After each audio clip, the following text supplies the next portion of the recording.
Om Namo Bhagavate Vasudevaya.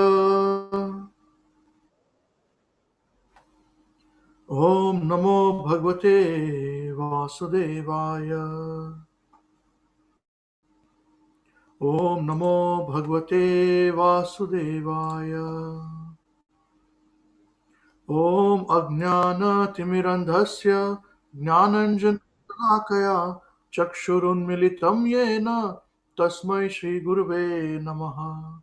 Narayanam Namaskritya Naram Chaiva Narottamam Daivim Saraswatim Vyasam Tato Jayam Udirayet Nashtaprayeshu Abhadreshu Nityam Bhagavata Sevaya Bhagavati Uttama Shloke Bhaktir Bhavati Naistiki Hare Krishna Krishna Krishna Hare Hare Hare Rama Rama Rama Hare Hare. जय श्रीमद् भगवद गीता की जय, ग्रंथराज श्रीमद् भागवतम की जय, श्री चैतन्य चरितामृत की जय, निताई गौर चंद्र प्रेमानंदे, हरि हरि बोल, Hare Krishna. Very nice, very nice. So, how are you guys feeling? People who are from New Zealand, especially from Auckland, you got long lockdown, 6 weeks. We'll be touching 7 weeks now, 6 weeks plus. Look at my hair. I don't have a haircut. I don't think I'm going to have a haircut. I'm looking all right, you know. Why to cut the hair, you know? It's pretty good.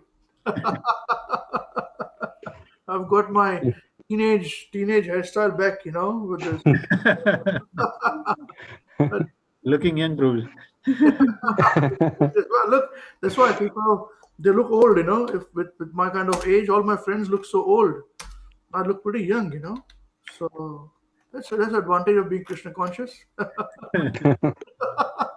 Not that you don't grow old, you do grow old. Okay, Hare Krishna. So we're discussing, starting with our self-realizations program for devotees. This is a very important program where devotees share their realizations, and also if they have any questions, then they ask those questions as well. And those who want to participate can participate. Those who don't want to participate, no problem. You know, you can just be a witness to that. You know, you can be with everybody and enjoy the association and the knowledge that comes with it. You know, so it's overall a win-win situation for all of us. Okay, I think Avinash Krishna Babu is also he'll be joining us a bit later on. He's giving a class in ISKCON Chhindwara, so they'll be joining us in some time. Right. Who would like to kick off today's discussion, please?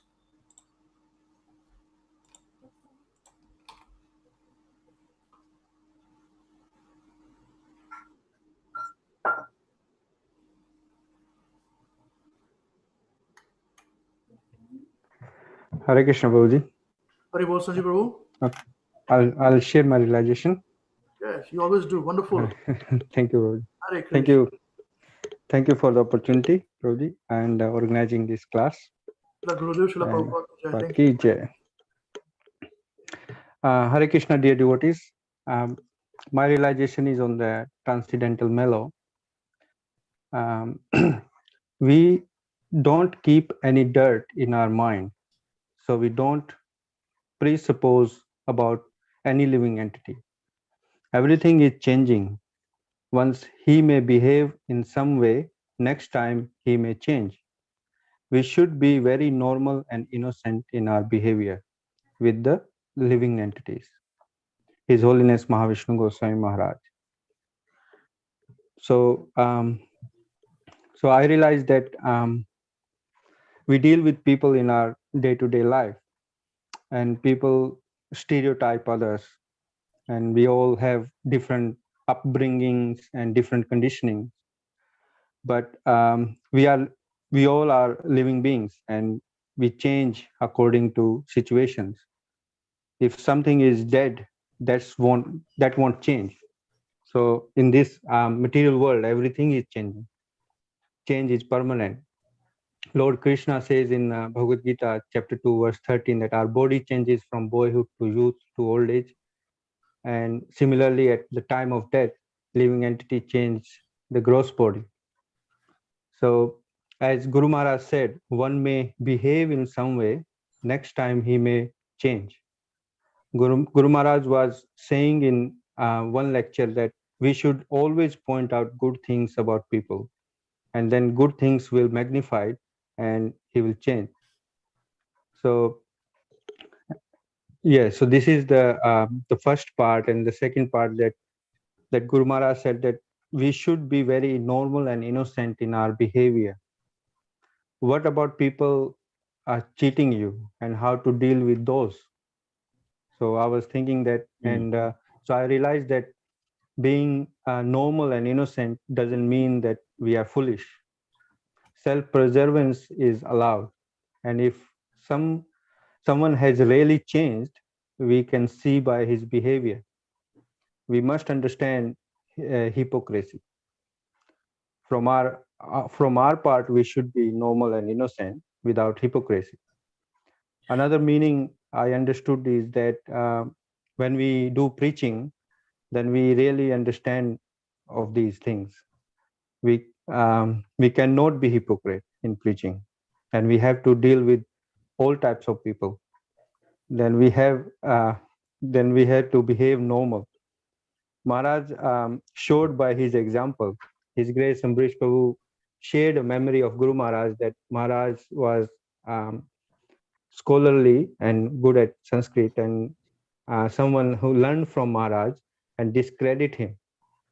But Maharaj didn't presuppose and behave normal.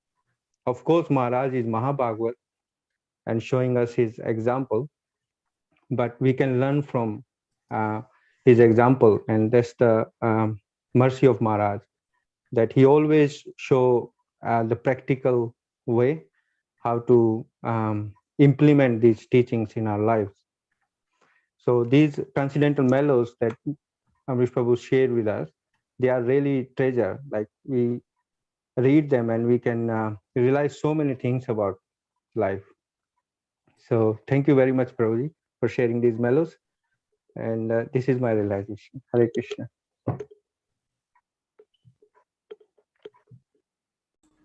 Very nice. Thank you very much, Sanjay Prabhu. Yes, that's absolutely correct.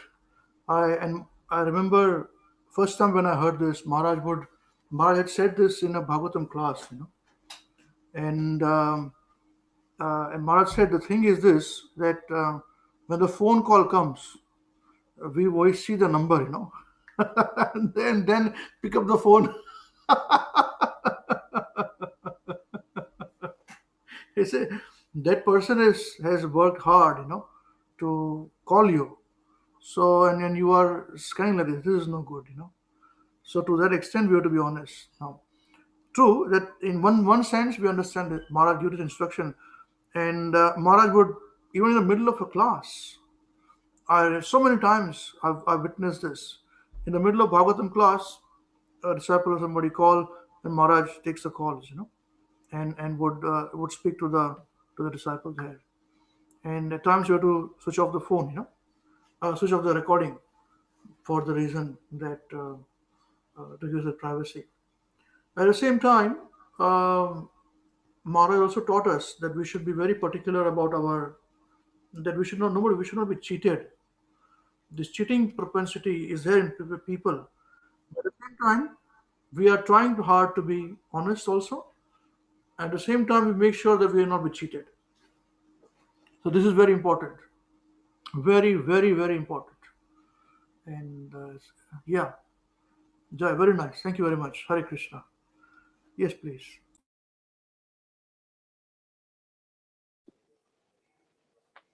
Hare Krishna, dear devotees. Thank you, Ambrish Prabhu, for giving us an opportunity to give us our realization. So my realization is from Srimad Bhagavatam, Canto 1, Chapter 3, verse 43, and also some realization from Srimad Bhagavatam in practice. I'll just read out the Canto 1, Chapter 3, verse 43. Krishne swadhamopagate dharma jnana dibihi saha kalo nashta drasham isha puranarko dhunodita. Translation: this Bhagavad Puran is as brilliant as the sun, and it has risen just after the departure of Lord Krishna to his own abode, accompanied by religion, knowledge, etc. Persons who have lost their vision due to the dense darkness of ignorance in the age of Kali shall get light from this Puran. So Maharaj says, because Srimad Bhagavatam is a two type of Srimad Bhagavatam. One is read the Srimad Bhagavatam, and one is to serve the devotees. That is also a Bhagavatam. So the personality of Godhead Sri Krishna appeared before just a little prior to the beginning of the Kali Yuga, and he returned to his eternal home at the commencement of Kali Yuga. While he was present, he exhibited everything to his different activities. He spoke Bhagavad-Gita, and prior to his departure from this material world, he empowered Sri Vasudev through Narad to compile the message of the Srimad Bhagavatam. And thus, the both Bhagavad Gita and Srimad Bhagavatam are like torch bearer for the blind people of this age. In this Kali Yuga, if anyone want to see the real light of life, they must take of these two books only, and their aim of life will be fulfilled. So Srila Prabhupada has given a very good example about, it's talking about our own eyes, like, when there is no light, when there is a dark, unless there is a electric light, we can't see. So we are actually blind, we can't see in the night. So we are still proud of our eyes. Some people say that, can you show me the God? When there is no light, when there is no electricity, you can't see. And you want to see Srila Prabhupada and you want to see the God with these eyes. So the Srila Prabhupada said the answer is, can you see the God? Because our eyes, senses are so imperfect, it is not possible to understand the Krishna. Also, Srila Prabhupada gives a very good example about when there is a sunshine, the energy of the sun, similarly, anything you can got realization. You can understand Krishna through Sri Bhagavad Gita and Srimad Bhagavatam. So, if you study Srimad Bhagavatam regularly, Srila Prabhupada says, always, not regularly, according to the direction of the Acharyas, then we can become God conscious. Which also in Canto 1, Chapter 2, verse 18, we always pray this, the Nasta Prayeshu Abhadreshu Nityam Bhagavati Sevaya Bhagavati Uttam Shloke Bhaktir Bhavati Naishtiki. By regular attendance in class on Bhagavatam and rendering service to the pure devotees, all that is troublesome to the heart is almost completely destroyed. And loving service unto the personality of Godhead, who is praised with transcendental songs, is established as irrevocable fact. Srila Prabhupada says here that formerly great sages, they used to go to the forest, Himalaya, and meditate upon God and find out the God. But in present moment, it is not possible to go and find out such kind of austerity. Therefore, Shastra gives a very shortcut austerity, that is chant Hare Krishna, Hare Krishna, Hare Krishna, Krishna Krishna, Hare Hare, Hare Ram, Ram Ram, Hare Hare. Chaitanya Mahaprabhu says in Adilila, Chaitanya Charitamrita in Adilila, chapter 17, verse 21. Kalau nasti, eva nasti, eva gatir anyatha. Hare Nama, Hare Nama, Hare Mameva, Hare Nama, Hare Mameva Kevalam. So we need to be chant continuously and be in association with the devotees, like-minded devotees, to read Bhagavad Gita and Bhagavatam and be in Krishna consciousness. This is my realization. Hare Krishna.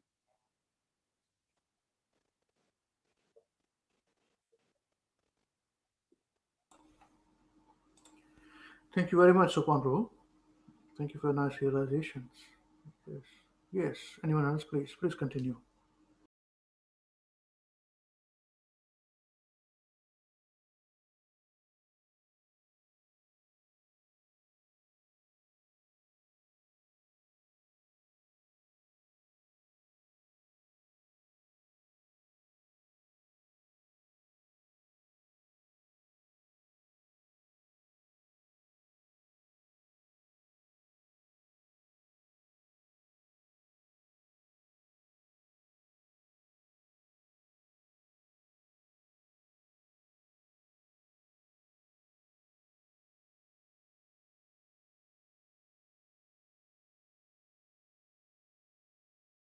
Nobody? All done? You finished the class today, is it? What's happening? Hare Krishna, dear devotees. Sorry, Prabhuji, I was just getting ready. You all are waiting for me to push you guys or what or something. You know? Become two big devotees. You want to speak, you know? Hare Krishna. Juzur, please come, you know, something like this. Huh? Can you hear me, Prabhu? So thank you, Sopan Prabhu and Sanju Prabhu, for your nice realization. So today I would actually like to share my realization on. I was thinking, actually meditating on the point of a false ego. So actually,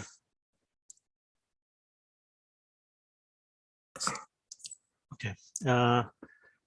Sarvopadi vinirmuktam tatpartena nirmalam rishikena rishikesha sevanam bhakti ruttache. So this is actually one of the very famous words and is one of the definition of bhakti. So bhakti or devotional service means engaging all our senses in the service of the Lord, the Supreme Personality of Godhead, the master of all senses. When the spirit soul renders service unto the Supreme, there are two side effects. One is he freed from all material designation, and one's senses are purified simply by being employed in the service of the Lord. So here is actually formula is given, you know, how we actually purify our senses and how we can able to get rid of all our designation, that is material designation. And that is a point actually I was meditating on, all the material designation that we have when we actually come into this material world. And it is very hard, you know, actually we have been trying to study this science for so long, but knowingly or unknowingly, we always identify ourselves with some designation all the time. So that is what I realize. Because, and actually all this actually designation, they have this basis, you know, it's all coming from the false ego. And that's why we identify, because we are conditioned soul and we always identify ourselves with the body rather than a spirit soul. I would like to narrate one incident with Srila Prabhupada. This is one of the past time when Srila Prabhupada went to Iran for the preaching activities.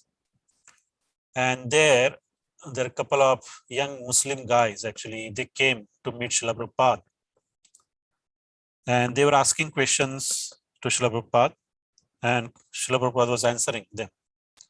And while that was happening, in the background, the namaz started. You know what is namaz is actually the Muslim, actually the believers. So that is their prayers, you know, and they do that certain times during the day. I think they do quite a few times during the day. I don't know the actually exact details. So when that namaz started, Srila Prabhupada closed their eyes, you know, while actually he was in a discussion with his students, the Muslim young youth. He closed his eyes and very diligently he folded his hand, and very attentively he actually listened to the entire namaz. And when that whole thing was over, Srila Prabhupada opened his eyes, and his eyes were so bright. And he said, wasn't that beautiful? So actually, and Srila Prabhupada, obviously he was with the actually other devotees, he went to the Iran, and they were actually sitting just by the side of Srila Prabhupada, and they were very surprised when Srila Prabhupada says that, wasn't that beautiful? And they asked the question to Srila Prabhupada. One of the actually devotee asked the question, Prabhupada, isn't that better? They would chant Hare Krishna and they would be better off rather than actually chanting, Allahu Akbar. So Srila Prabhupada looked very hurt and he replied, they are worshipping God in their way. We are worshipping God in our way. Why are you making me sectarian? So actually, when I actually heard that, actually, and I was surprised. And actually, I used to think like that. That was a thing. And I realized that actually, even we have been actually taught this instruction. I didn't realize it, We always think that actually our religion is better than their religion. My way or highway, that's how we think. Even we know the Krishna, they call it Allah. He's a Krishna. There's only one God. There is Christian. They also worship God, but actually their level actually maybe they have a different level, and actually that philosophy may have been preached, at different time and place and circumstances to attract these people. Srila Bhaktivinoda Thakur also actually he said that that actually you can go to the actually to the mosque or Christian church, and you can see they are worshipping God in a different way. Their way of worshipping is different. Their method of worshipping is different, and sometimes we do not appreciate that. But actually, Krishna is so magnanimous, and he's so accommodating that actually he allow that sort of worship. He accept that worship to attract those people. They might have the actually different platform. In their journey to become a God conscious. So by knowing that, our appreciation for Krishna, or whatever form we believe in God, should increase. Our emotion towards the God should increase, and that's how we should appreciate Krishna. So that is actually means quite revealing to me. Actually means I never thought in that way. Means I always had this question. And Srila Prabhupada also said that he's not in a business of actually converting people from one religion to another religion. Rather, he is actually, so any conversion he's interested is actually turning actually the lovers of the matter into the lovers of the God. So people, they are actually, he's interested to turn materialistic into the actually spiritualist.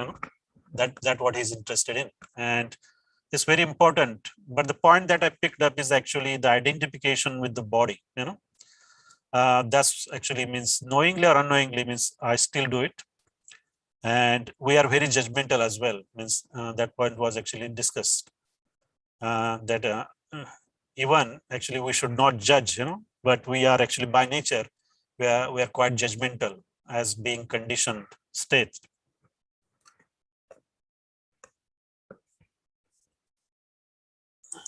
There is actually, I was actually looking for the false ego, and there is a very nice verse in Srimad Bhagavatam, Canto 3, Chapter 5, verse 29.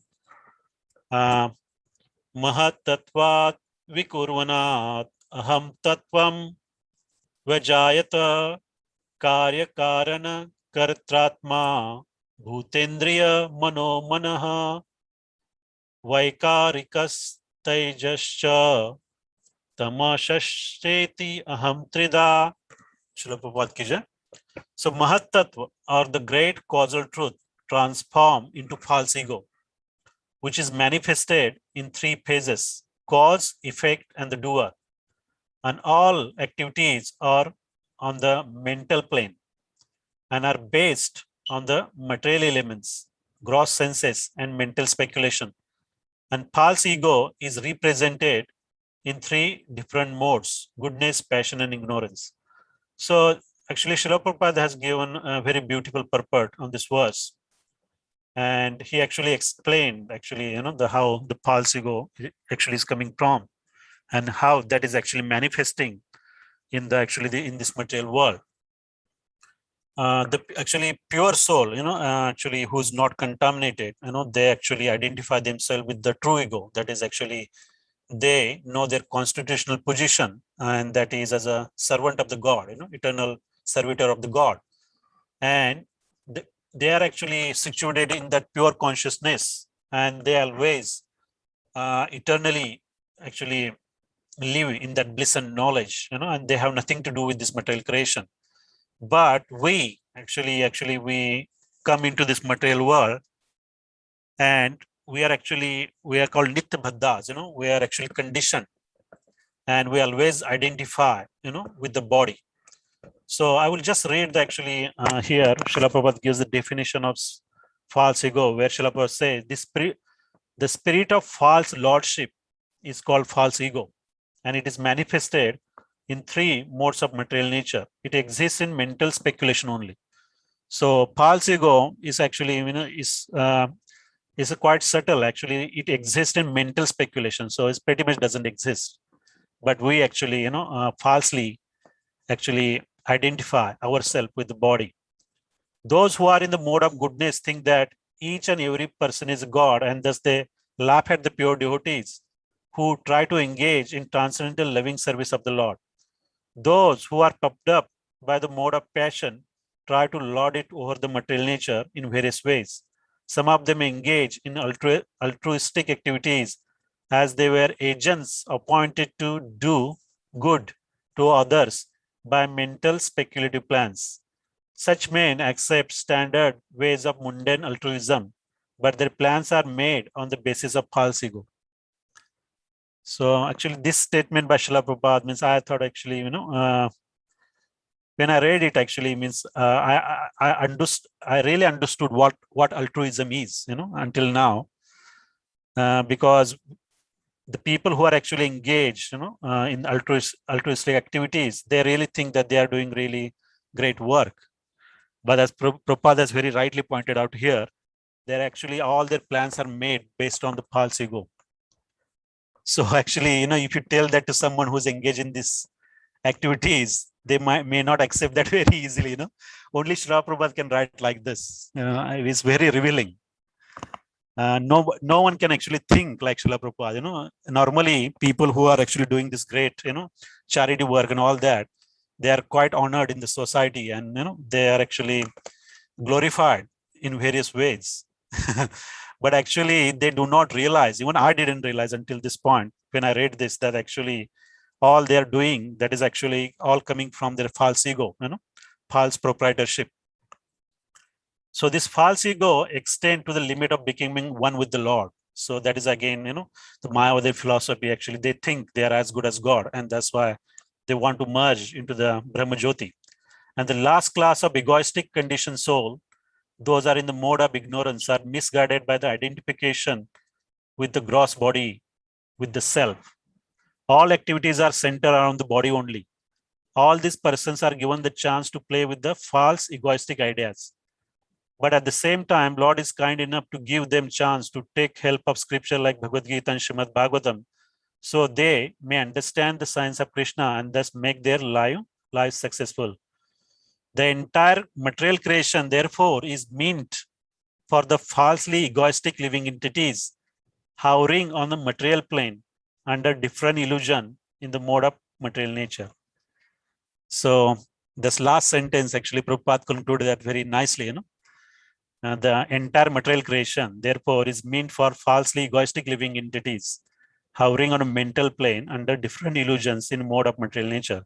So that is my condition, actually. So anybody actually who comes in this material world actually fits in this category initially, unless he takes up the path of bhakti yoga or God consciousness. So actually, this false ego means, my realization is not very easy to understand. Sometimes I thought I understand, but actually, unless you try to implement that practically, it is very hard to actually not to identify with this bodily concept.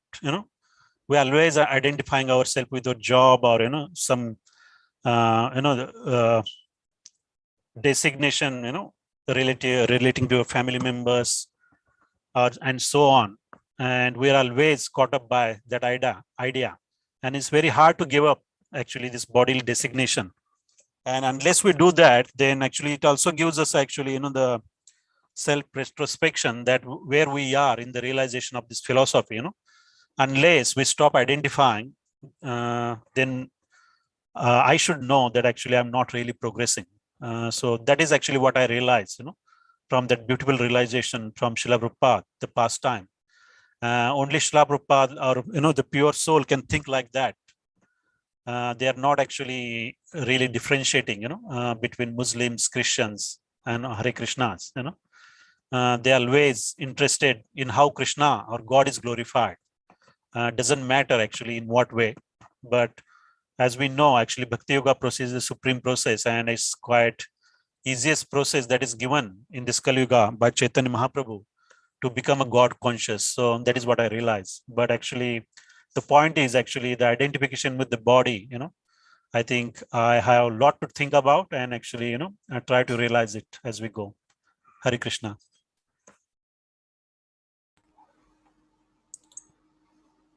Yes, thank you very much. It's a very nice realization. Yes, I remember a class given by Maharaj on this point. Maharaj said empathetically that the false ego is very, very hard to give up because it is false, It is very, very, very hard to give up. But we have no choice. We have made a mess. If you want to really go back to Godhead, we will have to somehow or other manage that, So thank you very much. Hare Krishna. Yes, please. Others would like to share?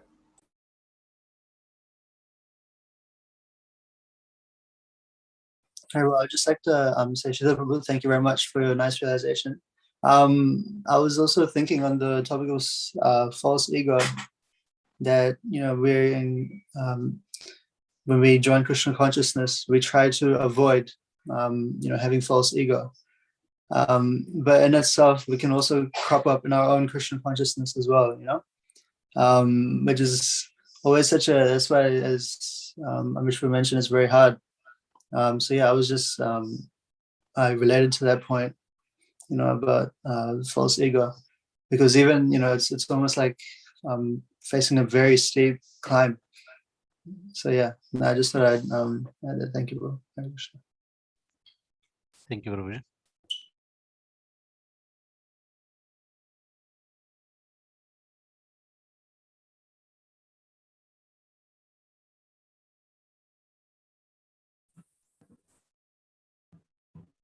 Hare Krishna, Babaji. So I have had a realization, but it's really haphazard in the way it's in my mind. So like if I say something wrong, please bear with me. So I was your bandwidth is very low. So your video is, you can speak a little slowly. Maybe we can pick up. It shows it's slow. Okay. So if I'm not audible at any point, then please tell me. Okay. So I was actually, this realization of mine started from when I realized that this prayer that we recite at the end of every session, right? So there's this one line that if your room is clean, then your mind is clean. And if your mind is clean, then you can do anything. So that line always really, when I first started these sessions, that line always just stuck out for me. So, and well, in my first year of college, I was not, my room did not used to be tidy at all, to the point that my friends had to hold an intervention for me, that Divyanshi, you have to clean your room. You can't go on like this. So, but that's one thing that used to always stuck out for me, that when this, every time I remember in my, like 1 year ago when I joined these sessions, every time we used to end with that prayer. And that line I used to remember. And when you used to close the session, I used to obsessively start cleaning my room, that yeah, my room needs to be clean. So I always remember doing that. So yeah, now that it has been some time, so that's one thing, like of all the instructions, because I'm not qualified to, uh, you know, perform all these instructions very nicely. But this is the one instruction I know that I can do this one thing. So I try really hard to do this one thing. But what I've realized now that I'm in my college, so I have to do all the cleaning. Earlier, Mama used to do all the cleaning in the house or whoever. So now that I have to do the cleaning myself, I have a very small room in my hostel, right? So there are some things that I'm realizing because of it, related to Krishna consciousness. One thing I realized is that the only way to keep your room clean is that if you keep cleaning it all the time. That is the only way. You can't clean it once in a day. If you clean it once in a day, it will get dirty. And because it's a small room, just a little bit of a mess makes it look very dirty. So you have to, like, every time you have to keep cleaning it. So and like my father used to say this, like, my entire life I've heard this one instruction from him, that whatever you pick up, you keep it exactly where it is. जो चीज जहां से उठा रही हो वहीं से वापस रख दो. That is the only way to keep your room clean. It's such a simple instruction, and because it is so simple, we can't do it. I can't do it. So just like that, I was thinking that there is always a lot of emphasis on that you need to constantly remember Krishna, that you need to constantly be engaged in this devotion service, because that is the only way you can make your consciousness clean. So now I'm actually realizing why it is, because it's a small room. You can see where exactly what is dirty, but your consciousness is so much more subtle, right? You can't know where what is wrong. So the moment you do something that's not related to Krishna, it gets dirty like this. Just like your room, just like in my room, even if I do one change of clothes, immediately it will get dirty. Everything is going everywhere. Immediately have to get up and clean everything. So I was thinking that in your room, you can still see where what is going wrong, but with your consciousness, it's so much more subtle than that, which is why there's so much emphasis on constantly cleaning your room, because that is the only way to keep it clean. If you constantly keep it, you have to constantly engage in this service.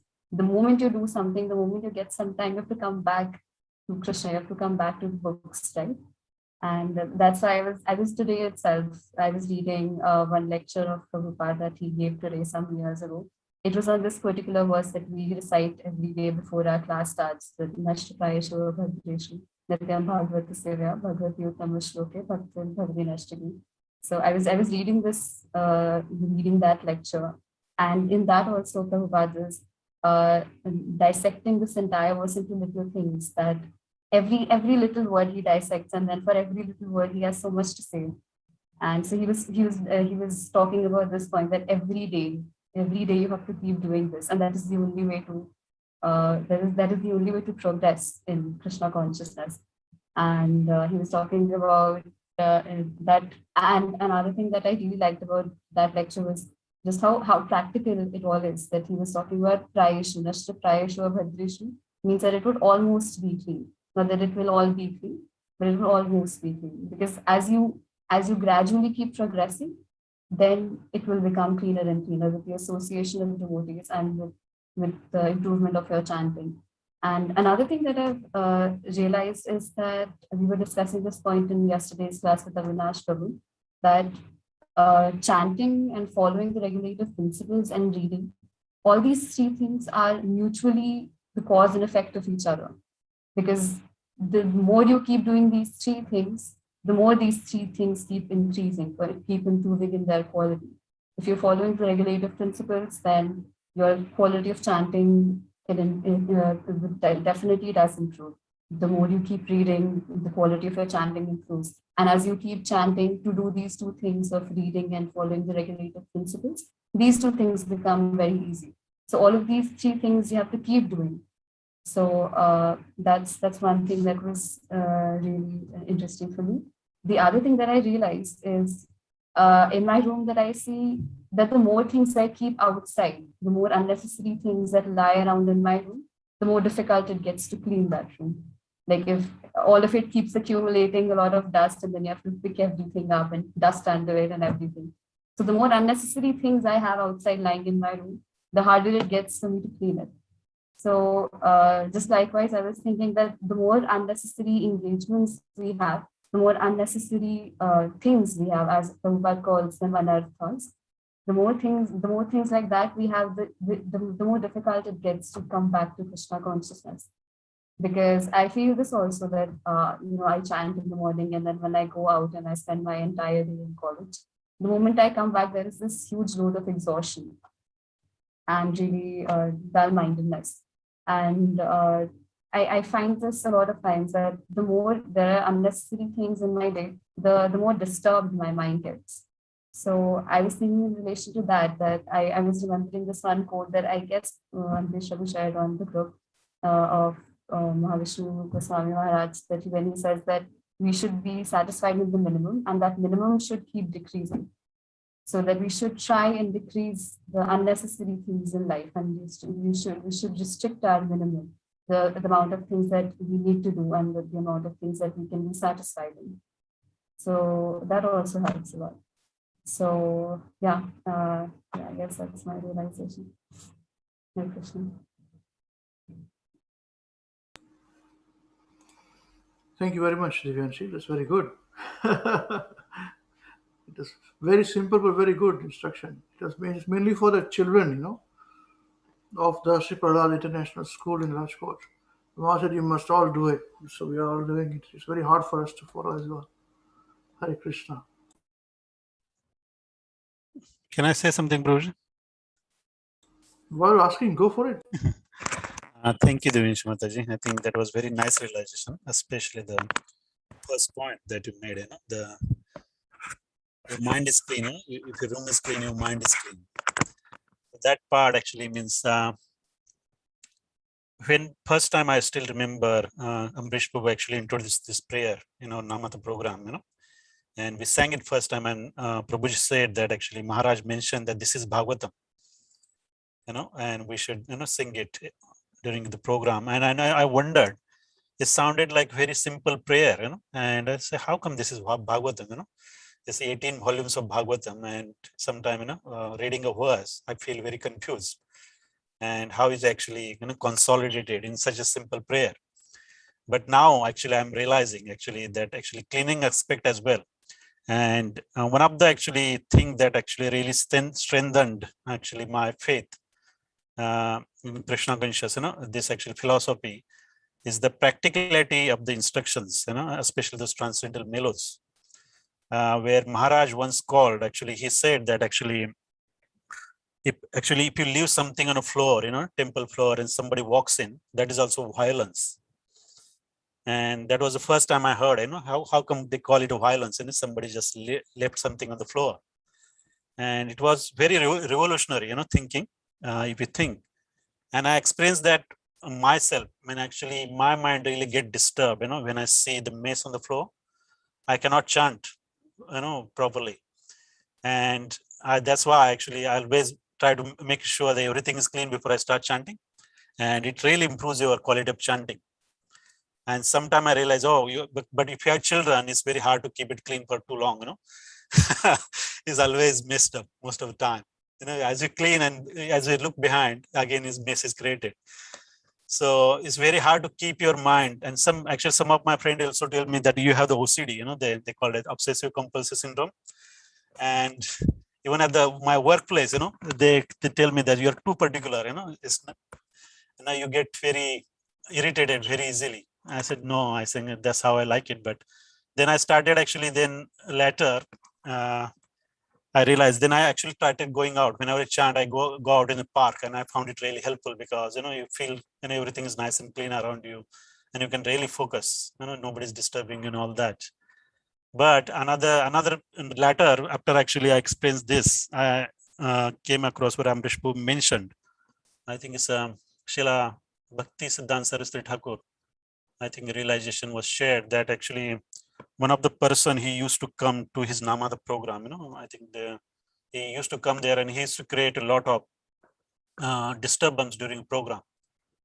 And he used to create a lot of nuisance during program, and then one day he stopped coming, and he didn't come for quite a long time, I guess. And then Srila Bhakti Siddhanta Saraswati Thakur asked, where is this person who used to come? He used to create a nonsense, a lot of nuisance. He's not coming anymore. He used to ask many questions. Many questions, is it? Something like that, yeah. Yeah. And he didn't come. Challenging questions. Not just questions, but those Challenging. were not very good questions. Yeah. Yeah. Thanks, Prabhuji, for reminding. Yeah. And then he said that actually, I think Srila Bhaktivedanta Saraswati Thakur said, I guess, he said he learned a lot from him. Yeah, on that line.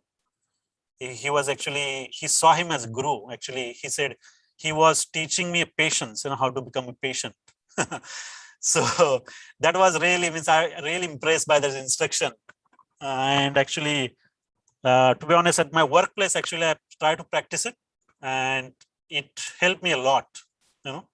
So somebody, sometime actually you have different reports and you ask them to do something, and you know that he's not going to do it, and that's exactly what happens. And you have to again go back and again have to tell him and follow up and follow up and follow up all the time. Actually, one of the, I think a lot of my time just goes on following up on things. Unless you keep on that, things don't get done. So I always remember this instruction by Srila Bhakti Siddhanta Saraswati Thakur. These are just like a gurus, teaching you how to become patient. So it's very, very, actually, I'm impressed by actually, the quality of instruction that I actually learned in our Namata program. And it's very practical. And actually, it teaches you the values of life, the simple things, and it helps you build your character as well. So this actually prayer given by Guru Maharaj, that we sing. And now actually I understand, actually we are understanding more and more as we go. And now I can actually relate why actually, Maharaj, obviously he's a pure soul and he can understood the Bhagavatam like no one, so he can actually seize the Bhagavatam was totally consolidated in that simple prayer. So now I can understand that. Hare Krishna Guruji.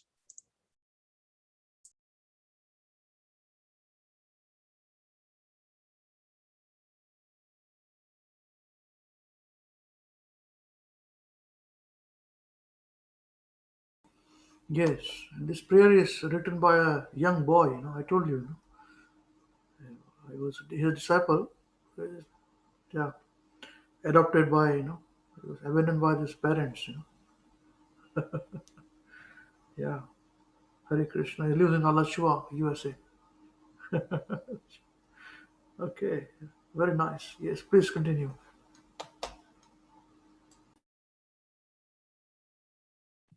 Hare Krishna, dear devotees. Thank you all very much for your very nice realizations. I have a small realization on one of the transcendental mellows that was shared in the WhatsApp group. Chapter 9, text 30. So I'll read the verse and I'll read the translation. The purport is quite long, but I've made a few points that I'd like to share. Api chet suduracharo bhajate mam ananya bhak sadur eva sa mantavyah samyak vyavasito hi saha api chet suduracharo bhajate mam ananya bhak sadhur eva sa mantavyah samyak vyavasito hi saha. Translation by Srila Prabhupada. Srila Prabhupada ki jai.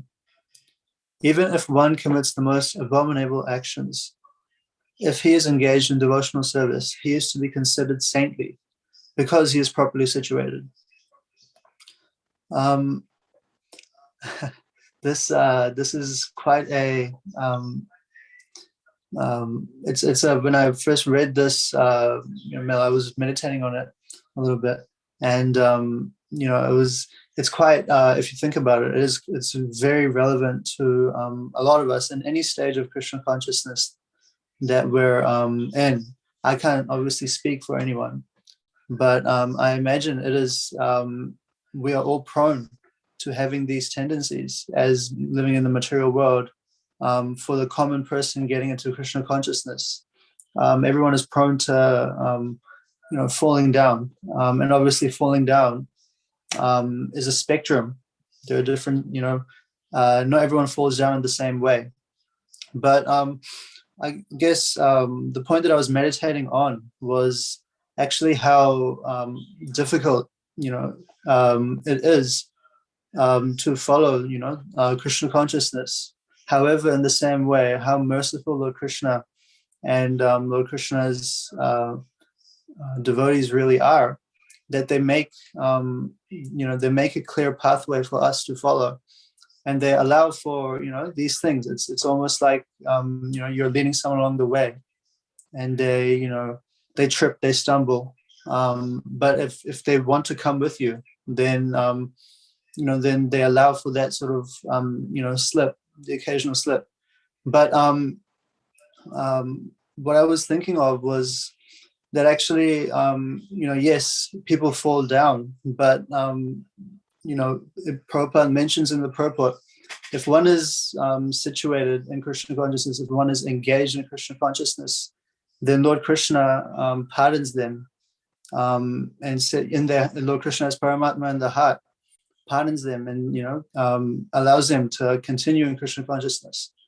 But what I was thinking was that for me, it's really the intention behind my Krishna consciousness, behind the way that I'm lead my life, the decisions I make, that I shouldn't take this verse as a sort of, how do I say, as an excuse, that I can fall back on this verse, that I can just do whatever activities I want in the hope that Krishna will forgive me. But Prabhupada even says in the purport that people should not mistake this verse as an opportunity for them to do whatever they want, because as it all boils down to intention. So yeah, I mean, my main point that I really got from this verse was that it's if Lord Krishna says it, that everyone that even if one commits the most abominable actions, that means that we are prone to falling down. It's not something that's very unusual, but it's the accidental part of it's the accidental fall down. It's not the intentional fall down. It's not purposely deviating from Krishna consciousness. It's that Prabhupada mentions in the purport, it's a constant war between us and Maya. It's a battlefield, and so it is reassuring to hear, but also it's very important that the intention should never change, and that I should never take it for granted. And also I shouldn't be waiting to fall down either. If you continue growing Krishna consciousness, hopefully you don't fall down. And even if you do fall down, if you are aware that you are committing mistakes, then that in itself is a good place for you to continue. If you're aware of where you're situated in your Krishna consciousness. So that was my main realization. This verse is actually quite poignant to me. So yeah, thank you very much, Hare Krishna.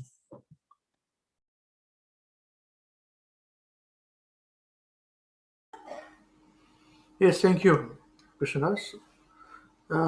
Also, it is important that if one is promoting herself to be a big devotee, and so guru and all those things, and if they fall down and then they do not accept it and all those things, so that becomes very difficult, Otherwise, Krishna is very forbearing,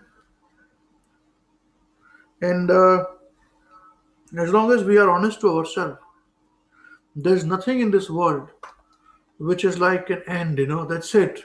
I've fallen down, so I'm finished. There's no finish. Here Krishna says, even if a devotee performs most abominable actions, when Krishna says most abominable action, means it is most abominable. We can't even imagine those actions. Still, if he performs devotional service again, he's well situated. But we have to be intentional, meaning that knowingly you are getting all this big, flowers and garlands and so much of opulence and all, and you still continue doing your things, then that is not acceptable. Then that is not. So Krishna has very common sense. Krishna has common. We have common sense. Krishna has the biggest common sense. And we cannot judge anybody. But at the same time, we have a right to self-preserve and self-protect. So simple, you know. And as I said again, to fall down is natural in this material world. But to realize it and change is very big. That's what Krishna is telling us here. So that we must remember for anyone, you know. Yeah. Hare Krishna. Thank you. Hare Krishna. That's very true. Yeah, actually, I've forgotten to mention a point that I'd noted. If I could just quickly. So Prabhupada also says that that we should not deride, anyone who has fallen down accidentally. So obviously, deriding someone and preserving your own self and your own Krishna consciousness and your own knowledge is very different. But I thought that that point that to deride someone for an accidental fall down is actually in a way it's almost going against what Lord Krishna is saying in the verse, and Prabhupada says as well that it's disobeying the order of the Supreme Lord. So because if that means that you're unaware that that fall downs, people can be prone to an accidental fall down, but that is as you mentioned is not does not mean that we are blissfully unaware, or that we blissfully just take everything and accept it and use people as an example to formulate our own perceptions of how we conduct our life. So we have to always be focused on scriptures and bona fide specific succession. So Hare Krishna, thank you. Hare Krishna. Krishnadas, I was just thinking on this point, when you were saying about falling down, just thought came to my mind that actually we all have fallen, isn't it? Because we have come to this material world disconnecting ourselves from Krishna. Just on the thought to be not complacent, because it's a natural tendency for us to think, oh, he's fallen or she's fallen or whatever it is. But if it is a self-inspection, so that can help us, just the thought, as you were explaining, I thought about myself that, I said, yeah, that's right. We make sure that we don't fall down. And then the immediate thought came to my mind is, excuse me, you're actually fallen down already, just not in the literal sense, but I'm just saying. And then that kind of helps you to take the action towards connecting with Krishna always. And as soon as you're connected, Srila Prabhupada and Srila Gurudev say always that as soon as you're connected with Krishna, then there's no question of falling down. As soon as you're reading Srila Prabhupada's books, there is a process, right, for that as well. As soon as you're connected with Srila Prabhupada's books, then there's no falling down. It's just, the thought just started to flow in. And then I said, oh yes, I remember Srila Prabhupada's instruction on that if you stop reading my books, then you will fall down. So that's a very, very strong instruction as well. So yeah, it just came to me as you were speaking. So I just wanted to share that, just a perspective really. And that was a very good point. Yeah. And on that note, I wanted to share my realization. I just shared it on with my Prabhuji and Krishnadas the other day after the class on Lord Vamandev's appearance day. And I remember when we were listening to the class Prabhuji was giving, and where there was mention about how Lord Krishna in the form of Lord Vamandev approached Bali Maharaj and asked for everything, in 3 steps, and then covered in 2 steps everything that was like all the universes and everything, and then there wasn't anything left.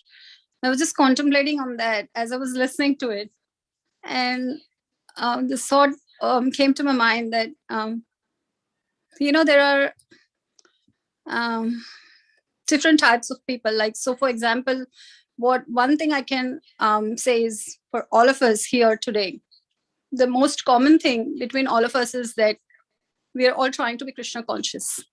And somebody is everyone is at different level of consciousness. Somebody has just begun, somebody has been there for a long time, or anything, like somebody has done a lot of reading, somebody has had a lot of experiences and realizations in their life. So we are all different level of consciousness, but there's one common factor, that we're all trying to be Krishna conscious. And then I was thinking that there are different types, how Krishna has given us independence. So how we reciprocate in our devotional service, how we perform our devotional service, there's all different levels, and it's really beautiful. I mean, everyone, Krishna has given everyone the independence that they can have their own creativity. But I just thought that there are then there is another common factor, and the common factor is that we have given everything to the moment. There's like that, or that happens in our lives as well. There are different causes, like you give your everything to your family, or sometimes people give everything to their job. That's a common saying that happens. And so I categorize that there just broadly into two type of people. I thought one is that people give everything that they have to a cause, and then there are people who give themselves to the cause. And there is a huge amount of difference there, I feel personally. You can give everything to a cause, but then that has limitations, because that is limited to what you have. But when you give yourself, then you've actually not left anything behind, So when I was coming back to the class, when Prabhuji was saying about Bali Maharaj, I thought that this befits this example of Bali Maharaj so much, that first Krishna asked from him with the 2 steps, covered all the universes and everything, the planetary systems and everything. So he had them, and he gave everything that he had to Krishna, right? To Lord Vamandev. And then for the 3rd step, there wasn't anything left, so to speak. And then, so Vamandev asked Bali Maharaj, what should I, where should I keep my 3rd step now? And so he said, put it on my head, and which means he surrendered himself. He gave himself to Lord Krishna.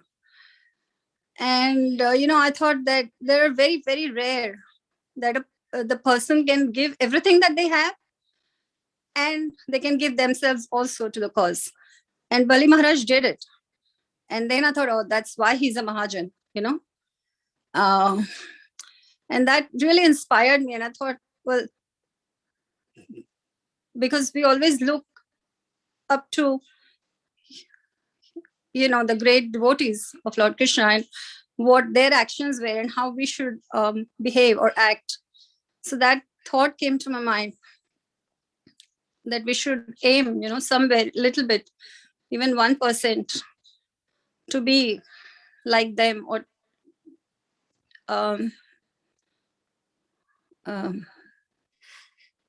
to give ourselves to this cause of Srila Prabhupada. And then the verse, after I was thinking in this thought process, then the verse came to me, that really came to me all the time, was Bhagavad-Gita Chapter 18, verse 66. Sarva dharman parityaja mam ekam sharanam vraja aham tvam sarva papebhyo mokshayesyami ma suchaha. And I'm just going to read the translation. Abandon all varieties of religion and just surrender unto me. I shall deliver you from all sinful reactions. Do not fear. And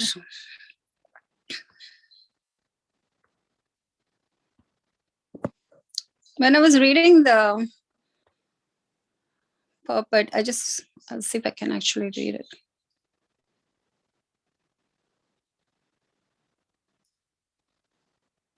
So this is there is no need of strenuous effort to free oneself from sinful reactions.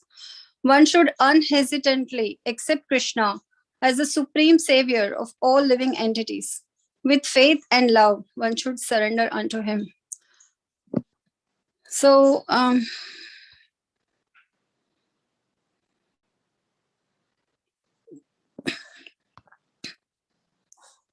just thought that, that sometimes when we, in our material lives, when we try to give everything that we have, or we try to give ourselves to cause, then there might be the fear, am I doing the right thing? Or what is going to be the consequence of that? Am I going to be cheated?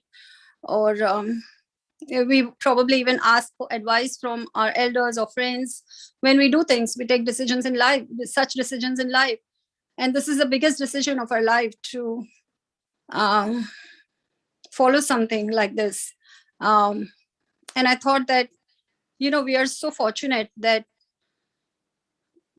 we have come into contact with Srila Prabhupada in our lives. And instead of giving ourselves to something which we are not sure about, here in front of us, we have this great Krishna conscious movement that Srila Prabhupada has established. And unflinchingly, without any doubts, as Krishna says, unhesitantly, you should, I thought to myself that I should surrender completely into this moment and give myself to this cause. And Krishna is also, there's a guarantee, sometimes when you buy a product, you have a guarantee and warranty. So here Krishna is giving that as well, in the form that, you just don't worry about anything. Do not fear. Just surrender unto me. So, who can say that? And then I felt that even after such a great guarantee, if I don't do it, then I'm the biggest fool in this world. Hare Krishna.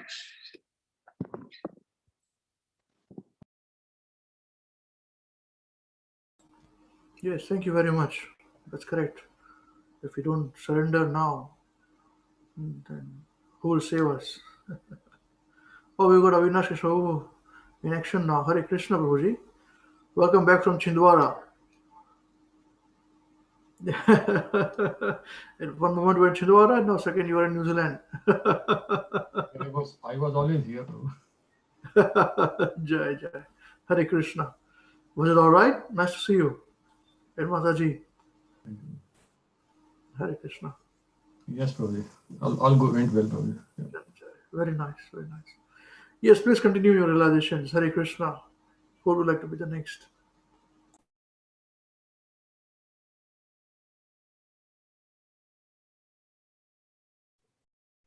Hare Krishna, Prabhuji. Hare Krishna, all devotees, and thank you for all the nice realizations. Yeah. So I was talking about Krishna consciousness with my friend the other day. So we were discussing about how material world works. So I was trying to convince him about how material world is an illusion and everything is temporary. So he is set with his ways, and he did not accept what I was telling him. So I was thinking about that point and trying to come up with an argument to convince him. So then I realized that the basic thing to tell him is that to talk about material modes of nature. So then I realized that all our decisions and all our choices depends on modes of material nature. And modes of material nature is nothing but the Maya. So if we break down our every choice or every decisions, we find that we find that it is all rooted to modes of material natures, which is like modes of goodness, passion, ignorance, and false ego or pride. So everything it's stemming from the modes of material nature. So in trying to convince my friend, I realized where I should be careful. So it is a lesson for me to learn from that realization that I should be careful about how I think and how I make my decisions. So I must think carefully before making any decisions or choices. So, even when it is choosing to stay on path of regulative principles, the what we eat, how is our behavior, and our our spiritual progress. So as Devanshi Mataji said that you must keep cleaning. So it is not that you read the instructions and heard it in the class. You have to keep reminding yourself every day that why you are doing this and what is the the modes of material nature. So we have to be like I have to be very careful when making any choices or decisions. So many times I don't even realize why I chose something. So when I look at it in the future, like when I look it back, I realize that it was just for my convenience or just to enjoy the moment. So I have to keep reminding myself about this modes of natures, and so I can keep progressing step by step. So there is a verse in Bhagavad-Gita which was shared on our WhatsApp group. So Bhagavad-Gita Chapter 14, verse 19. Jnanyam gunebhya kartaram yada drushtanu gunebhyascha param veti madbhavam sodigacchati nanyam gunebhya kartaram yada drushtanu gunebhyascha param veti madbhavam sodigacchati. When one properly sees that in all activities no other performer is at work than these modes of nature, and he knows the Supreme Lord, who is transcendental to all these modes, he attains my spiritual nature. So, everything, every decision that we are making or every actions we are taking unknowingly, that they are coming from the modes of material nature. So now when I see the entire situation, I realize another point. I realize that it is Krishna who reveals this knowledge as we progress on this path. So I had thought that it is my intelligence or my analytical skills, that I came up with this point that, which caused me to realize this point, or every other instructions or any other point related to material world as well. So, but it is not true that when I look at it now, that it is only Lord Krishna who reveals this knowledge, and all the intelligence we have is given by the Lord Krishna. It is only the causeless mercy of all you devotees and Maharaj and Srila Prabhupada that we realizing this point, that I realizing this point. So another point I realized that when you slowly realize these instructions, only when you learn from the authority, as we discussed in our last Sunday class. So there is very nice prayers and instructions written by Jnaneshwar. So we were listening to the this prayers written by Jnaneshwar, the Prasadam. So and Jnaneshwar, he's a pure devotee of Lord Vittal, who is Lord Krishna himself. It means the Prasadam means offering. He has it is an offering to the Lord Krishna. So the offering is he has written a purport on the entire Bhagavad-Gita, which is called Jnaneshwari, and yeah, and in Jnaneshwari and in Prasadam, the same instructions are given, which we discussed today. So and the thing is that I used to sing this Prasadam every day when I was in school and in my college. I still remember it that I used to sing this till my 12th standards every night before we go to school, go to sleep, because it was a boarding school, so we had to sing that before we go to our dorm rooms. So and teacher used to tell us what it means on the occasions, but we did not realize the meanings or the instructions that were given in the Prasadam. So it is very imperative that we follow the authority or the Guru Shishya Parampara. I'm only realizing some points when my Mamaji started teaching me the instructions and giving me all this instruction. Yeah, Prabhuji. Thank you. Yeah, so do you remember those Prasadam, the prayers? Can you try to sing? Yes, Prabhuji. Yeah, I still remember it.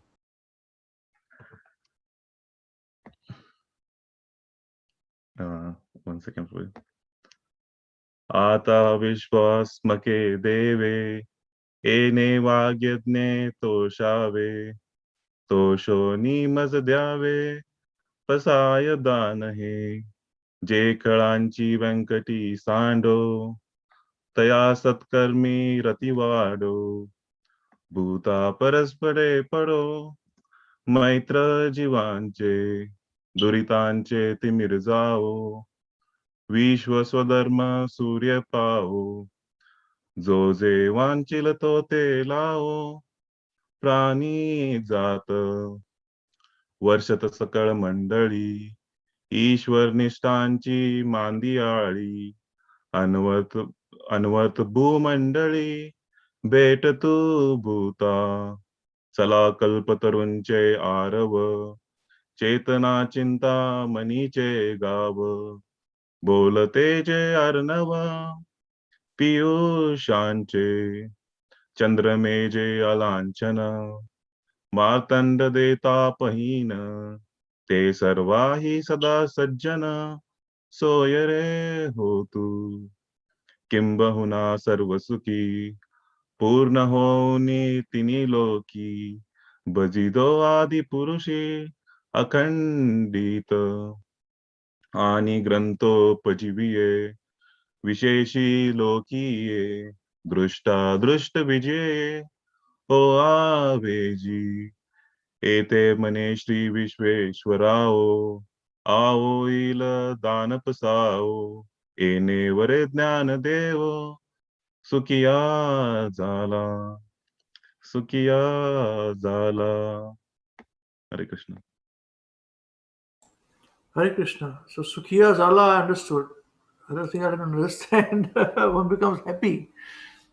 Although I've got qualification of in Marathi that I can teach Marathi also. I've got actually that qualification. I didn't understand a word. What changes with Sant Daneshwar, Hare Krishna. Very nice. Very nice. Very good. Mamaji, you're doing work on him. Very good. All glories to you, Prabhuji. Why are you giving me glories? You are doing what? Oh, actually, Prabhuji, yeah. My Yeah. false ego is inflated now. Don't do it. keep No, it. Prabhuji. Keep the credit. Hare Krishna. Very nice. Very nice. Actually, I'm also forgot this Prasadam, Prabhuji. I was doing some research this last week, and actually, I wanted to hear that. Somebody told me that Amitabh Bachchan has actually sung the Prasadam. Then I said, I'm not interested in Amitabh Bachchan, but I want to find out what his Prasadam is. So actually, when I actually listened, then I realized I used to sing this when I was very small in my school. So in Maharashtra, it's very common. I think it's in most of the school they actually get to sing these prayers. So then I realized when I heard the actually meaning and actually how it is sung, and so it's basically the Jnaneshwara's Bhashan Bhagavad-Gita. So it's very similar instructions, but yeah, I think but we are actually studying Bhagavad-Gita, verse by verse. So actually we understand it very clearly. So that's actually Gurudev and Srila Prabhupada's mercy.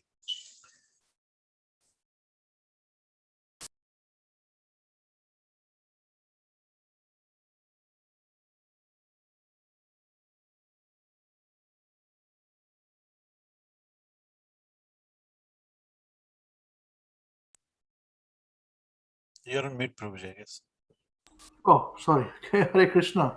Yes, please continue. Please continue. Thank you very much.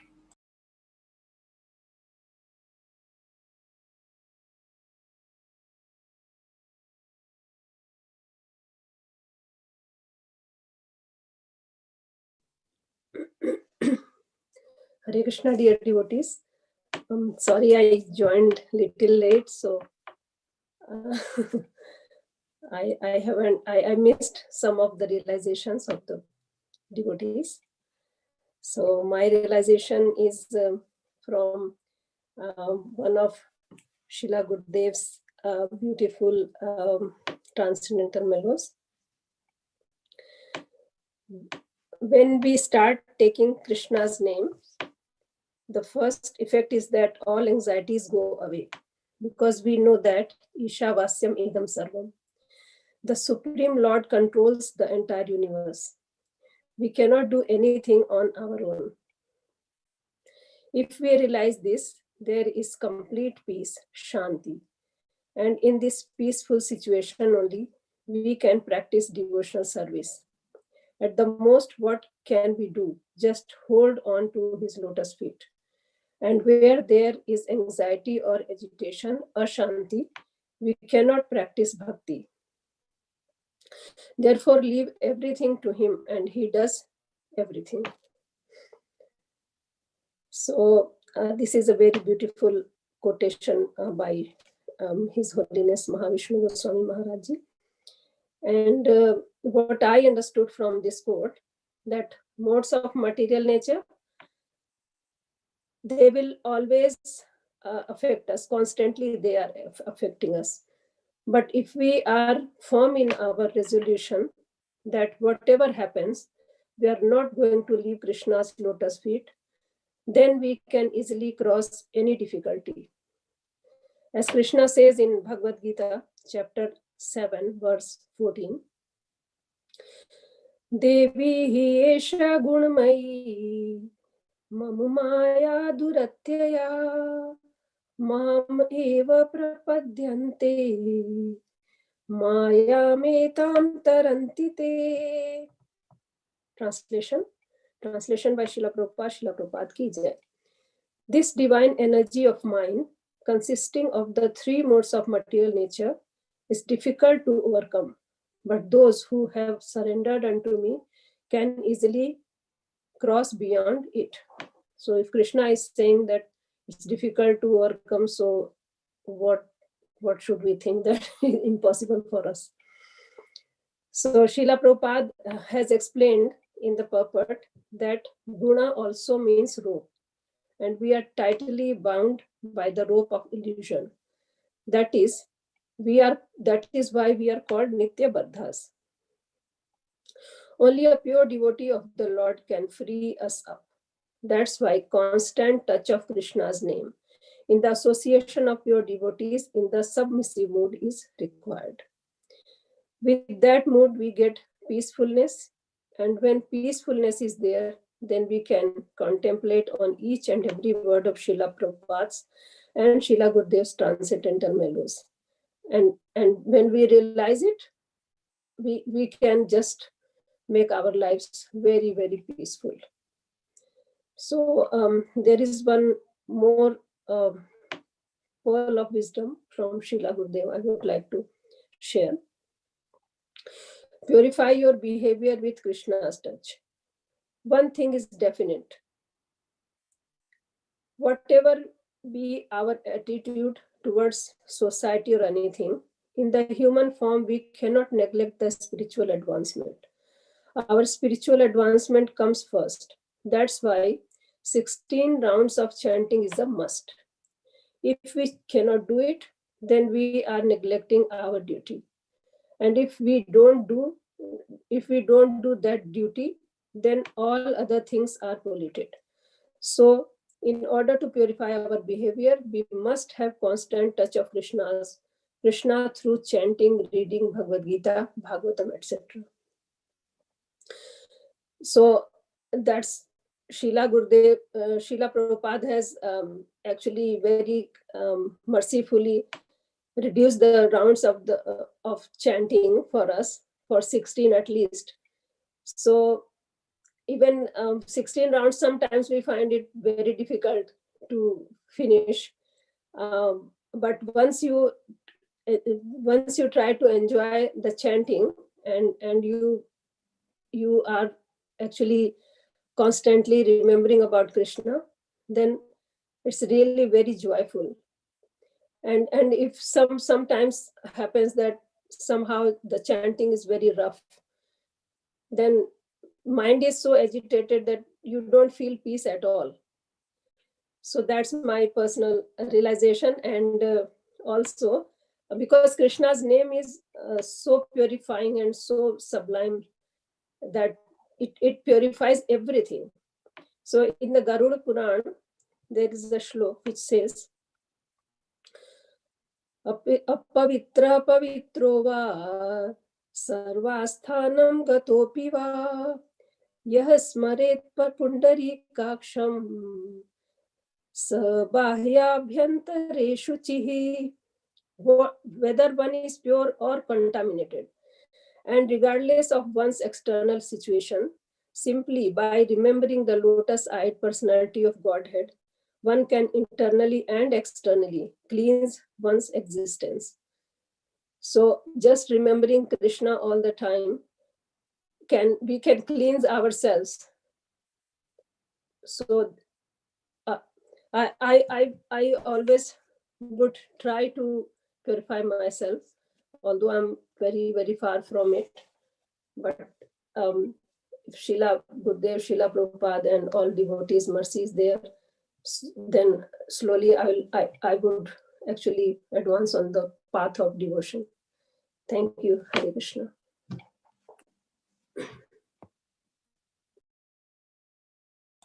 Thank you very much, Mother. Hare Krishna.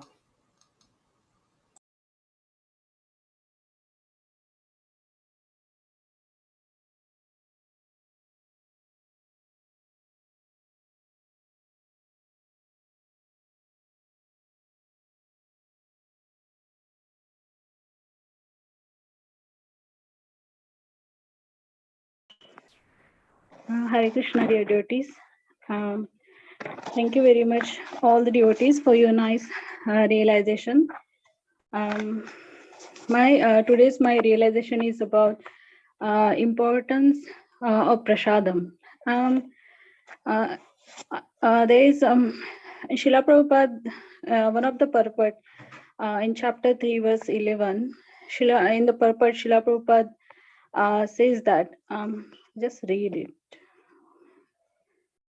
Srila Prabhupada mentioned here, as stated in the Vedas, Ahar Shuddha Sattva Shuddhi, Sattva Shuddha Dhruva Smriti, Smriti Lambe Sarva Granthinam Vipramokshaha. By performance of yajna, one's eatables become sanctified, and by eating sanctified foodstuffs, one's very existence become purified. By the purification of existence, finer tissues in the memory become sanctified. And when memory is sanctified, one can think of the path of liberation. And all these combined together lead to Krishna consciousness, the great necessity of present day society. So why I choose that I came across one video which is shared by one of ISKCON devotee, is Gauranga Prabhu. So he shared one story, the pastimes of Mahabharata. So at the end of the war, Bhishma Pitama was lying down on the bed of arrows, and as a mark of respect, all the Pandavas, accompanied with Draupadi and hundreds of sages, assembled on his beside. So Bhishma Pitama was also going to speak to Yudhishthir Maharaj and give solace for his anxiety. At that moment, as the dialogue between Bhishma Pitama and Yudhishthir Maharaj was about to begin, Yudhishthir Maharaj asked this question to Bhishma Pitama. Please explain me about dharma or a righteous duty. Suddenly everyone heard a loud sound of laughter, a sound which they could not comprehend. Where is it coming from? They were trying to search the source, and Bhishma Pitamaha started asking, who is laughing like this?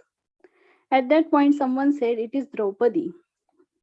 So Yudhishthir Maharaj asked Draupadi, why are you laughing? Draupadi said, oh Bhishma Pitamaha, I am wondering that in the assembly hall, when I was being disrobed, insulted, subject to all kinds of very bad behavior, and when Kaura was torturing me, you were simply sitting silently. You did not act. You allowed to so much adharma to happen, and today you are going to speak about dharma. I am wondering, how can someone who could tolerate so much adharma speak about dharma?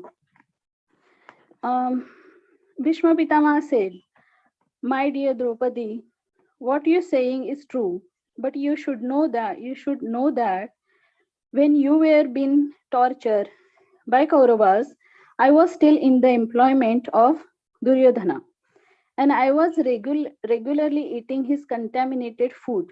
That food which I ate contaminated my entire body bloodstream and hence my consciousness.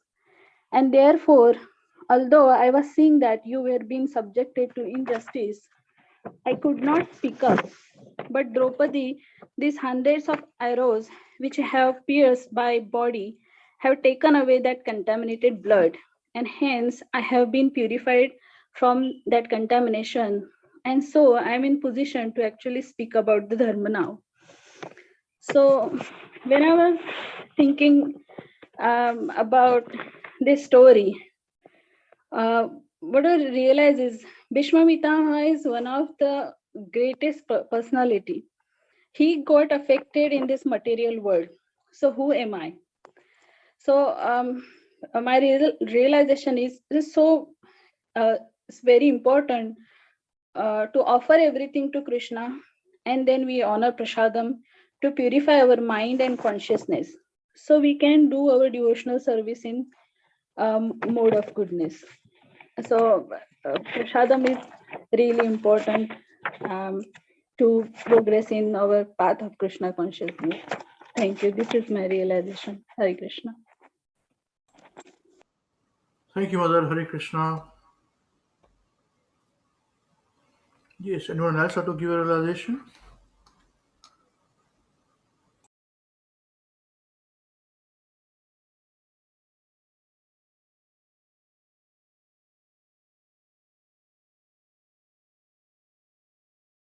You have some questions also, if nobody want to give. And if you finish that, you can ask the questions eventually. We'll wait for 10 seconds if anyone wants to give. Can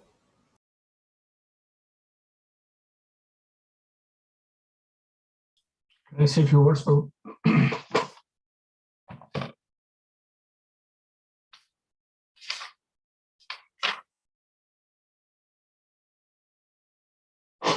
I've not heard your Realisations, Prabhu, but okay.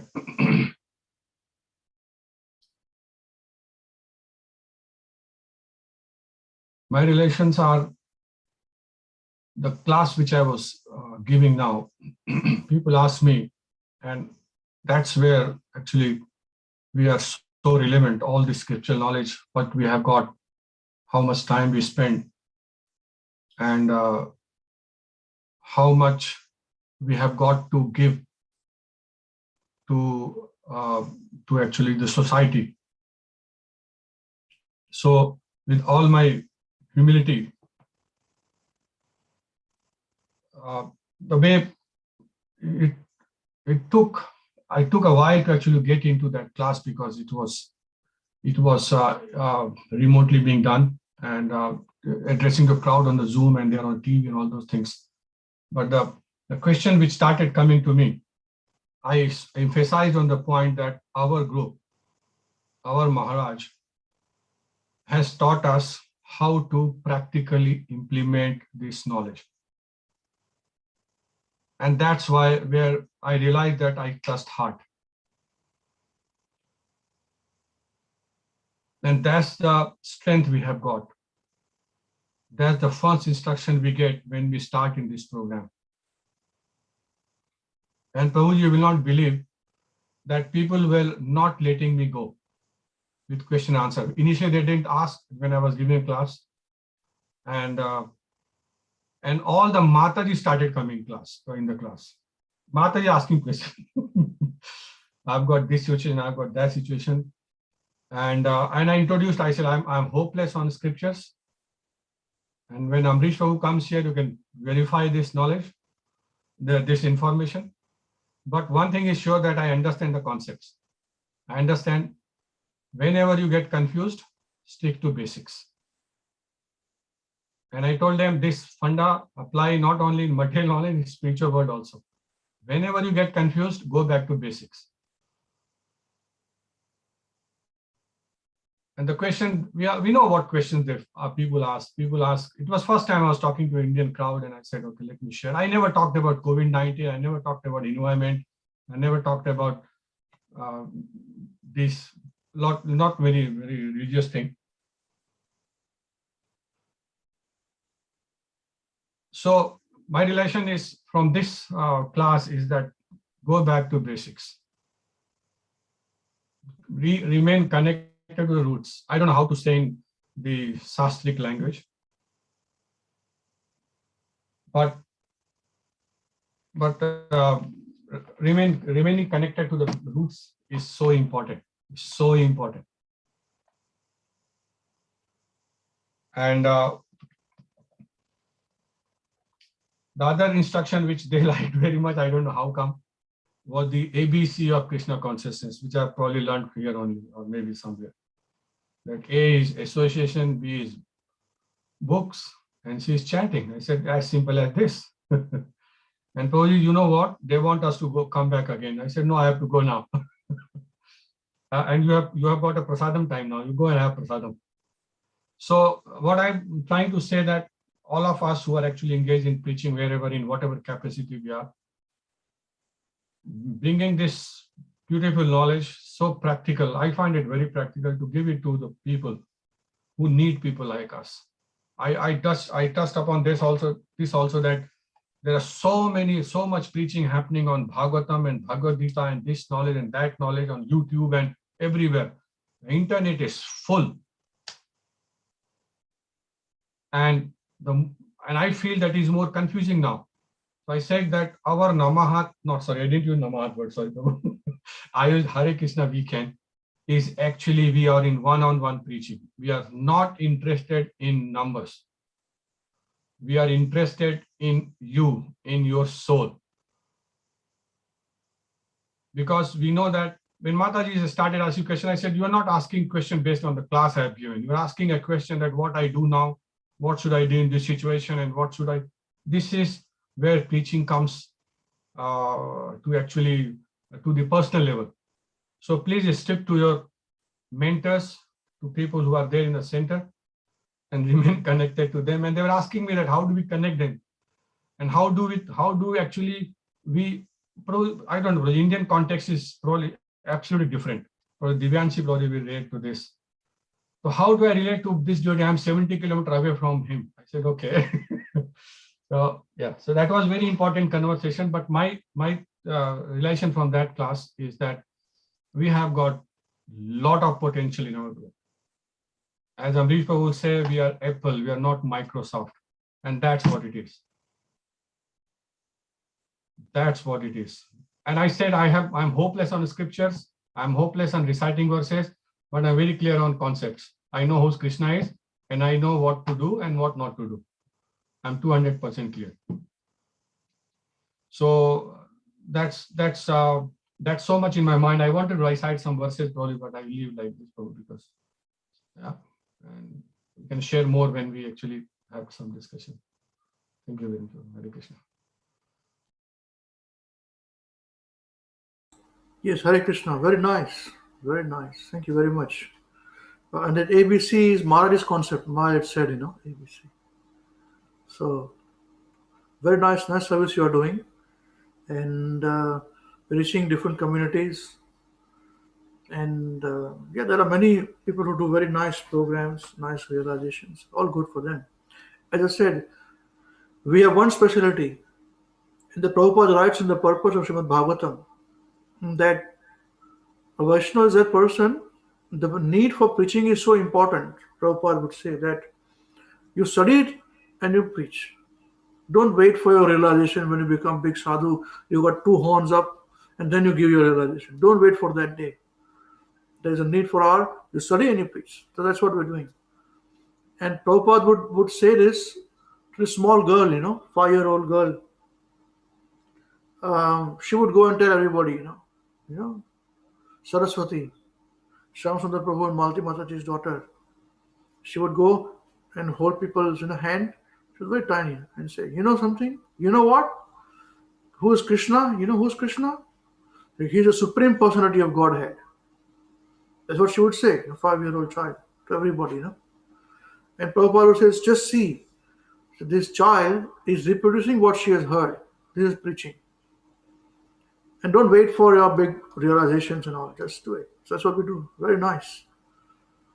And we have to, the sky is the limit, and we should do this. It is for our purification. I don't know if it will help anybody else, good for them, It helps us. Jai. Yes, we are going to share it on various platforms and all those things, and we'll go there. I don't know where it will go because India is so different. And hopefully, bro, I need a lot of mercies now, lot of it, so because I can handle it. There are 40, 50 people there, and there are so many on Zooms, and they're all. I said after when my time finished, they wanted to ask questions. I said no, you are practical people, but now time is up. Next time. So they have a lot of problems. Correct, with Divyanshi, in India, people have a lot of questions. They ask you questions? No. I can tell you one Yes, thing. okay. Sorry, yeah, please continue. No, I was just thinking. Yes. I remember Maharaj would tell me many times, what are you doing preaching in New Zealand? Come to India, stay in India, And I remember I would say, why you do so much program, cooking, all those things. How many people come, 5, 10, 15 maximum come. You come to India, hundreds will come. Maharaj said, why is that? Come here now. And I remember a year once Maharaj was giving a class, and after the program, Maharaj asked for questions. And nobody raised questions. He said, what nonsense? What do you mind? You guys are men. Maharaj said, So in India, the 25, 50 people send their raise their hand with questions, Here you're not even asking any questions, So I remembered when you said about the questions. Jai. Very nice. Very nice. Jai. Srila Prabhupada ki Jai. Ultimately, all goes to Srila Prabhupada. It is him only, who's our fountainhead, on whom everything starts, whom everything rests. That's it. Jai. Okay, I think now anyone else wants to say something? Dolly Mataji would like to share her realization. She's at work, or we can have questions and we finish today's discussion. Hare Krishna Prabhuji. Just quickly, I just would like to share my realization from all the very nice realizations all the devotees shared. As Mataji said, Divyanshi Mataji, that you know how we have to keep cleaning, either even if it's our room or our brain, our self, our mind. So it is not possible without just keep cleaning it. So, and we are so fortunate that there are so many processes every day which we need to follow, which just keep reminding, like just remember Krishna all the time. Like we just start it in the morning and then until the night. And this after all that, these association classes twice a week, it's such cherry on the top. So I would like to share that like without the association, I think it's really hard as well that we just follow these processes, because by the end of Saturday, like Saturday or every Tuesday, it's such a good backup of our cleaning of our heart and brain to just carry on our daily everyday task for the devotional service. And yes, as Mataji said, that we have to surrender the whole ourselves, not just this or that thing, then we'll be left behind. So if we surrender ourselves, then there is nothing left behind. So this is the best part, that we just do what we can do by ourselves for this devotion service, so that we just keep progressing in that. So it's this continuity is really very much important, which doesn't, I think, is not possible without the association and the good guidance of our acharyas and from your Prabhuji. Thank you, Hare Krishna. Jai, that's right. Only guidance by acharyas, great devotees, is our savior. We'll never go wrong. Very nice. Thank you very much. Well, if we'll take some questions and some realizations. If viewers from YouTube channel also would like to say something, you can write down there if you want to, and we can pick it up. Yes, we'll wait for 10 more seconds for anyone else to give the realizations, and then we can start the questions there, please.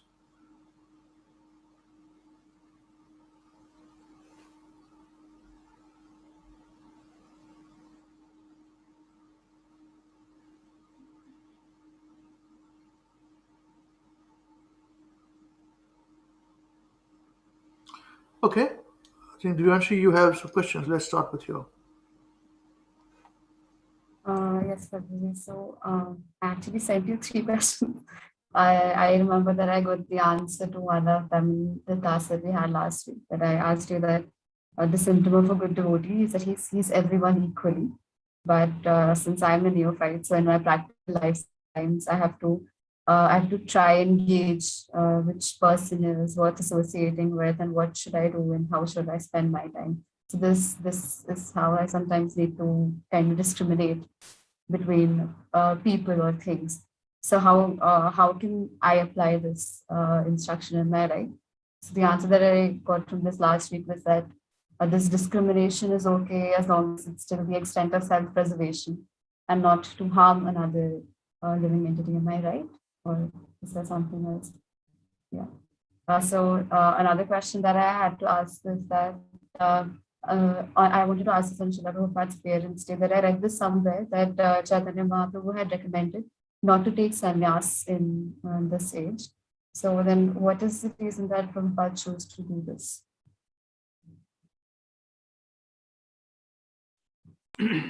Good question. When Prabhupada said that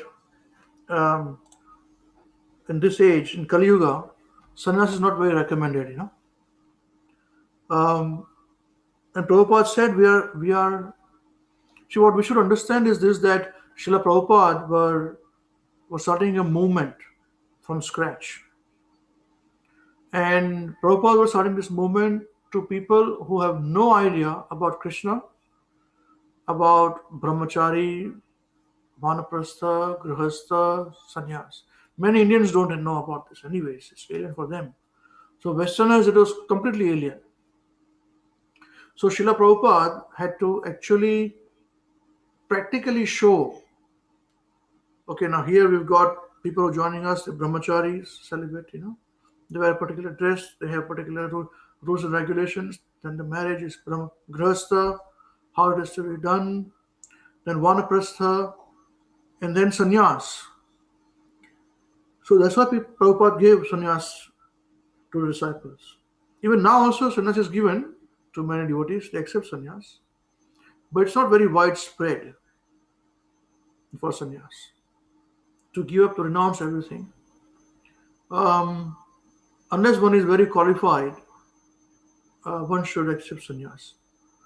Otherwise, so that to show people, Prabhupada did that, to show the whole world how it is done. And many sannyasis fell down. The young 20, 25, 26, 30-year-old, not even 30, younger than that. And they fell down. They had no idea. Many years. Now they regret what they've done. But so this was the reason why it was happening. It was done. And sannyas is change of dress, yes. Is an ashram, absolutely right. It's a separate ashram. But sannyas is also a state of mind. Prabhupada says that if you have a very beautiful wife and you just don't look at to enjoy her all the time, you're better than a sannyasi who has given up everyone. And vice versa. Of course, women don't take sannyas anyways. It's bogus, women taking sannyas. You find all these things even happening here also, sometimes. So there are no women sannyasis. That's not there at all. So that is the point. That's why sannyas Prabhupada gave sannyas. So that we could be, people could see practically that these are the 4 varnas, 4 ashramas. And Srila Prabhupada also wanted to establish a varnashram system in the world, which Prabhupada could not establish. Prabhupada said, my second 50% of the project is still remaining. That is to establish a varnashram system. And that even today ISKCON is struggling to establish that. Although we have got big lands in so many places around the world, nowhere have we been able to establish a varnashram system. Yes, we have established farm communities, but even then, it was struggle. People are living there, some very peacefully living there, no doubt about it. But varnashram was never established. Yeah. So that's why Prabhupada gave sannyas. Is this okay? I asked this question to Guru Maharaj also, that Maharaj, to what level should one go in one's spiritual life? Sannyas, and Maharaj said, no, sannyas is not recommended at this age. Because it's very difficult, Around you, everybody's prosperous and you're bound not to have anything. And you see so many sannyasis doing so many wrong things, They have 5-star ways of living. They've renounced everything, but a 5-star way of living. This hypocrisy doesn't work. So rather you have millions of dollars or rupees or whatever it is you've got and live simple living. That is better. Rather than you are aspiring to have, air-conditioned places and then, your big cars and big houses and disciples washing your feet and Haribol, Yeah, that is just me. People do what they want to do. But is it okay? Yes, perfectly fine. If I may, can I ask one more question? Yes, please. Yes. So actually, I was having this discussion yesterday with someone about disciplic succession.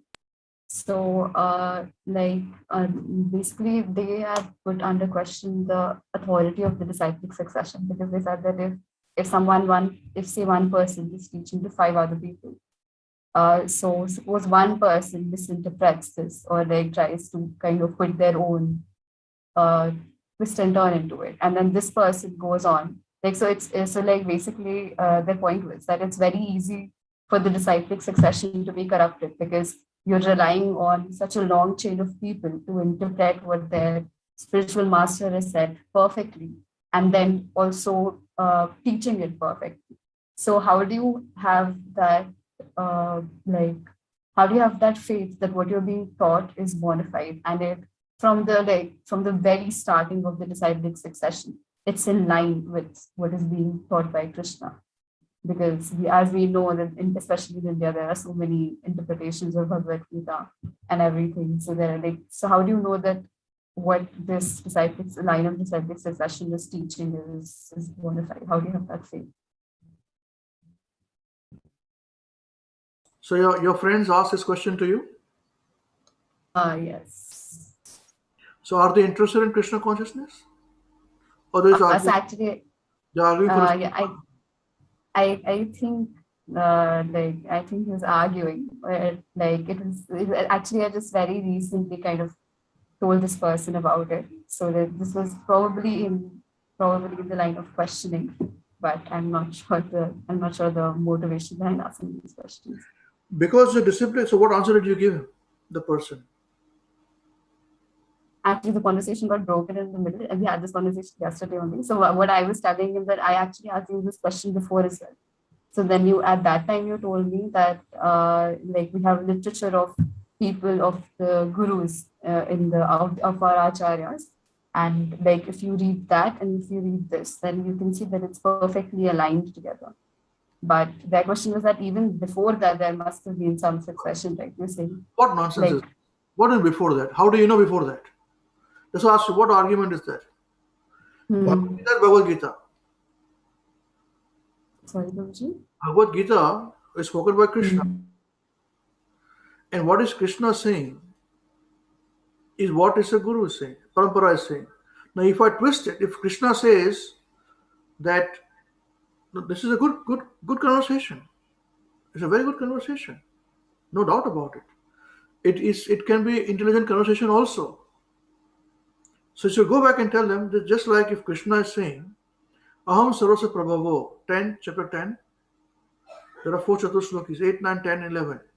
First verse, Aham Sarvasya Prabhavo, Mata Sarvam Pravartate, 10.8. Iti Matva Bhajante Mam Buddha Bhava Samamita. He says, I am the source of all spiritual and material worlds. Everything emanates from me. The wise who perfectly know this engage in my devotional service and worships me with all their hearts. Krishna is saying this. Now, if I interpret it, if I'm not in disciplic succession, then I'll twist it and say that it is not Krishna whom we have to pray. People are doing like this. Okay? It is not Krishna whom we have to pray. It is the unborn in Krishna who is yet to be born whom we have to pray. Now, where did Krishna say? He says, Aham Sarvasya Prabhavo. Aham means me. I pervade everywhere. So why do you want to twist it? So the purpose of disciplic succession is to ensure that the purity and the chastity of the thought and the Vani remains the same. That is why it's called disciplic succession. That's why we reject. See, what I want to teach, I personally do this and I teach all of you, share with all of you, that whenever you raise any question, ask any question, people say something to you, say, what is the source? Praman. Source is this. I say, where did you learn from? What is the parampara? If there is no, parampara is this guru and he started his own thing, bogusness. He must have some parampara. And there are big Bhagavatam Kathakars, I won't name them, big people who have got millions of people listening to them in their Bhagavad Katha. They only come for money. You have to advance them 2 years in advance. So they come, there should be big pandal area, facilities, everybody food should be given, and big check should be given to him, and he will keep it in the name of some trust. It is his trust, Only then he will come. I've heard that person say, there's a devotee who used to come to our program.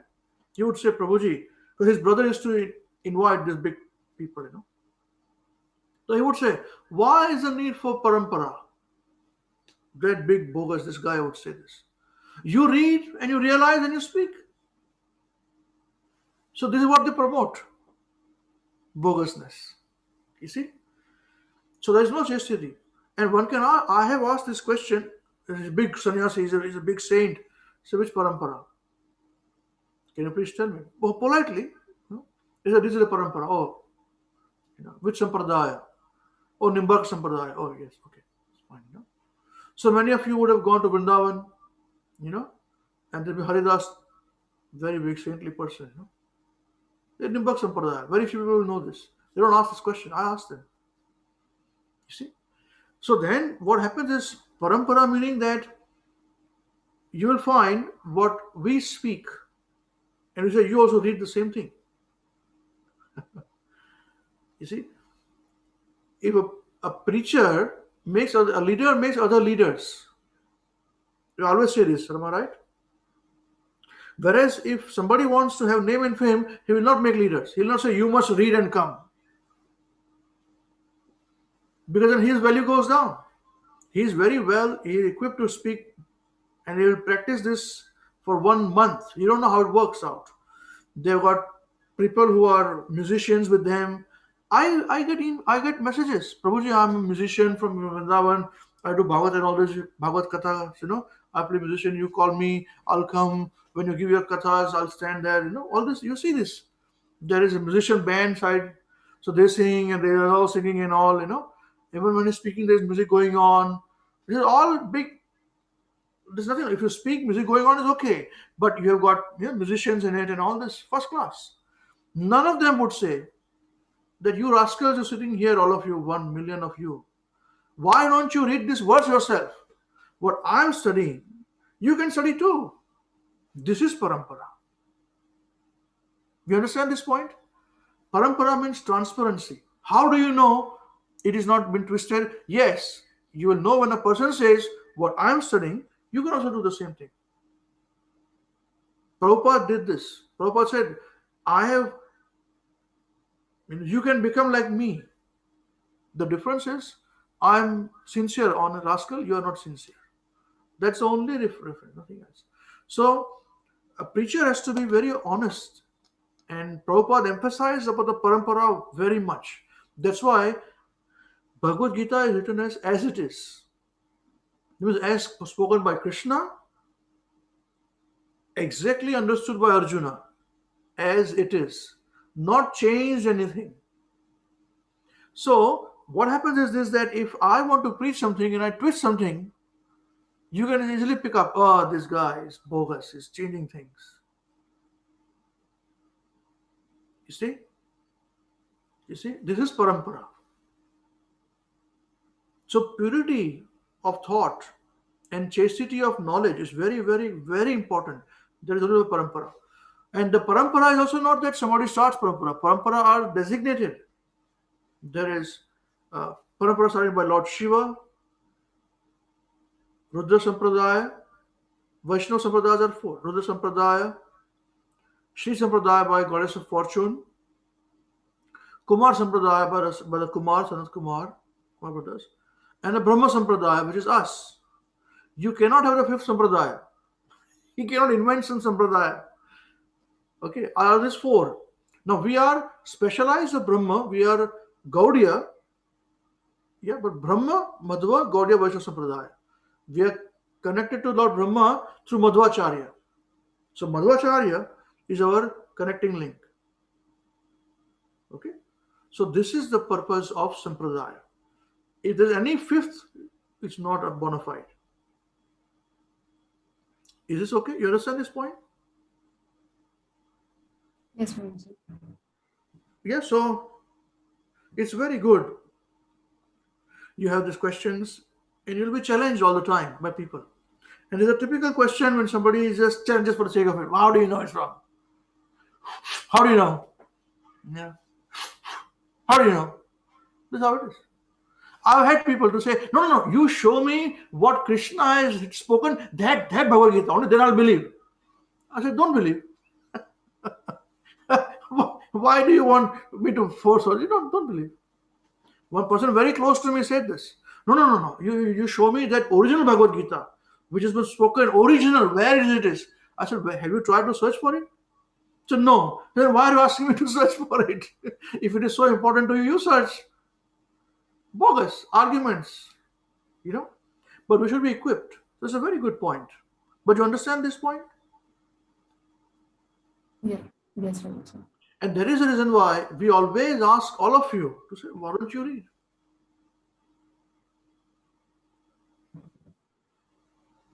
And you speak. That's why we say you become preachers. Everyone who comes to us, we try and spot.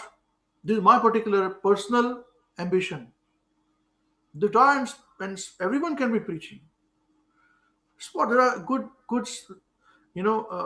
potencies in everyone. You just find them. Somebody may be good in reciting, studying. Somebody may be good in talking. Somebody may be good in something else. No problem. As long as you understand the philosophy, speak in your own words, but keep to the principle. We can change the. We cannot change the principle.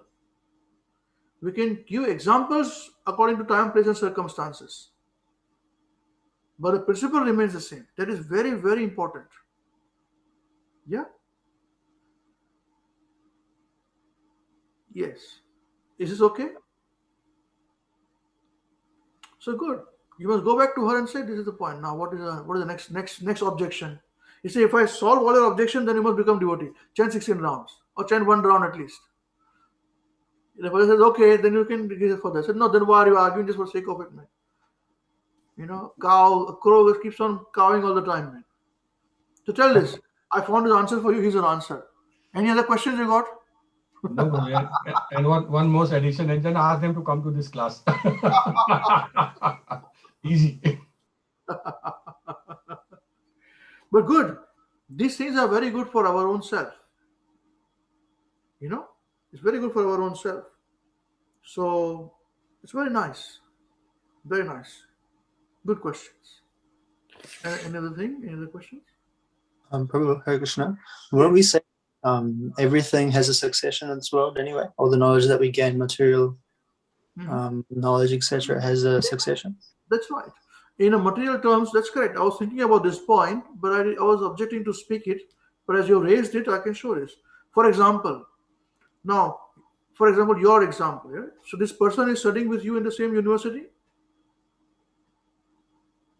Okay. Now that means your university is different from some other university giving the same degree, right? Okay. Yes, Prabhuji. Which is different from some other degree, right?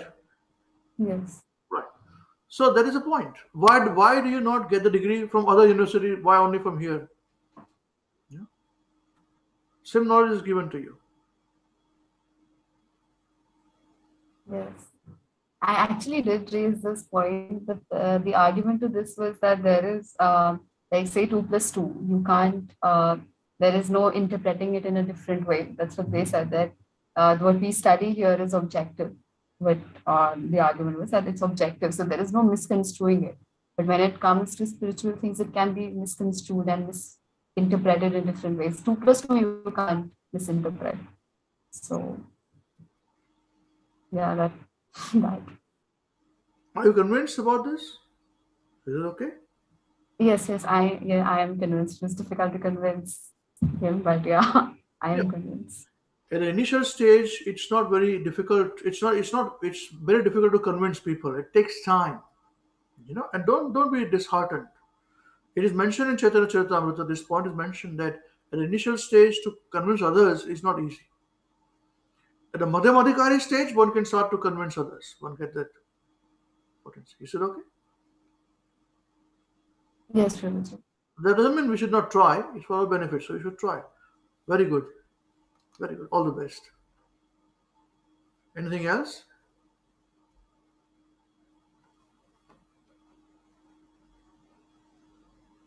Let me just see if there's any questions come from the YouTube, or we'll finish the discussion today. Anyone else want to say anything, please?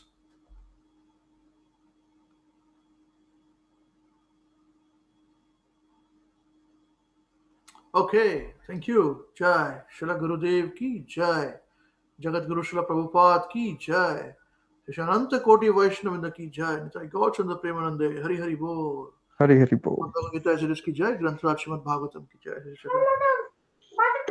Oh, who's going to sing today? They've come running. Oh, Shubhadra Stan. कैसे शुभद्रा आप ठीक है? हरे Krishna. Hare Krishna. Manga. हरे कृष्णा शुभद्रा कैसे हैं? ठीक है आप?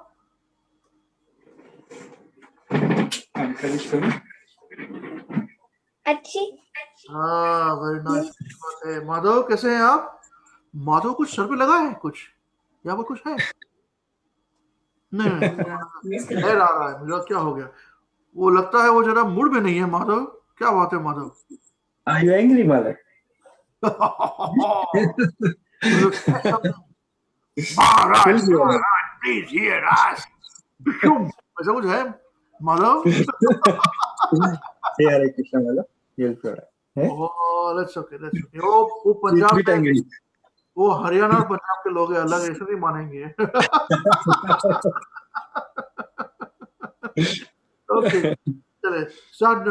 Subhadra, please start now. Very nice. All the best.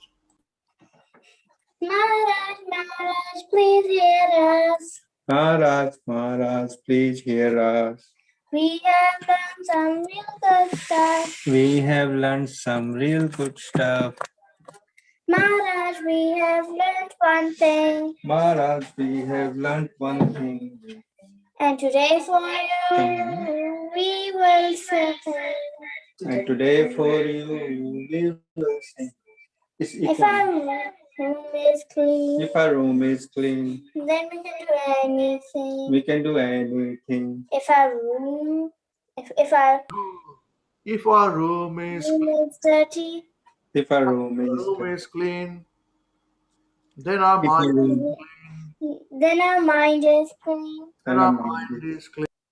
If our mind is clean, If our mind is clean, we can do anything. we can do anything. If our room is dirty, If our room is dirty, then so are we. and so are we. But if we are dirty, And if we are dirty, we're not happy. we're not happy. Wasting time Wasting time is the greatest crime. is the greatest crime. Because wasted time means a wasted mind. means a wasted mind. So best is your time So best use your time when you're in your prime, when you are in your prime, and your whole life and your whole life will be sublime. will be sublime. If your wealth is gone, If your wealth is gone, then there is nothing. then it's nothing wrong. But if your health is gone, If your health is gone, that's a different song. that's a different song. But if your characters die, If your character dies, then the world will cry. then the world will cry. Only saintly behavior, Only saintly behavior, that's humanity thrives. that's humanity thrive. Hare Krishna, Krishna Krishna, Hare Hare, Hare Rama, Rama Rama, Hare Hare. Hare Krishna, Krishna Krishna, Hare Hare, Hare Hare.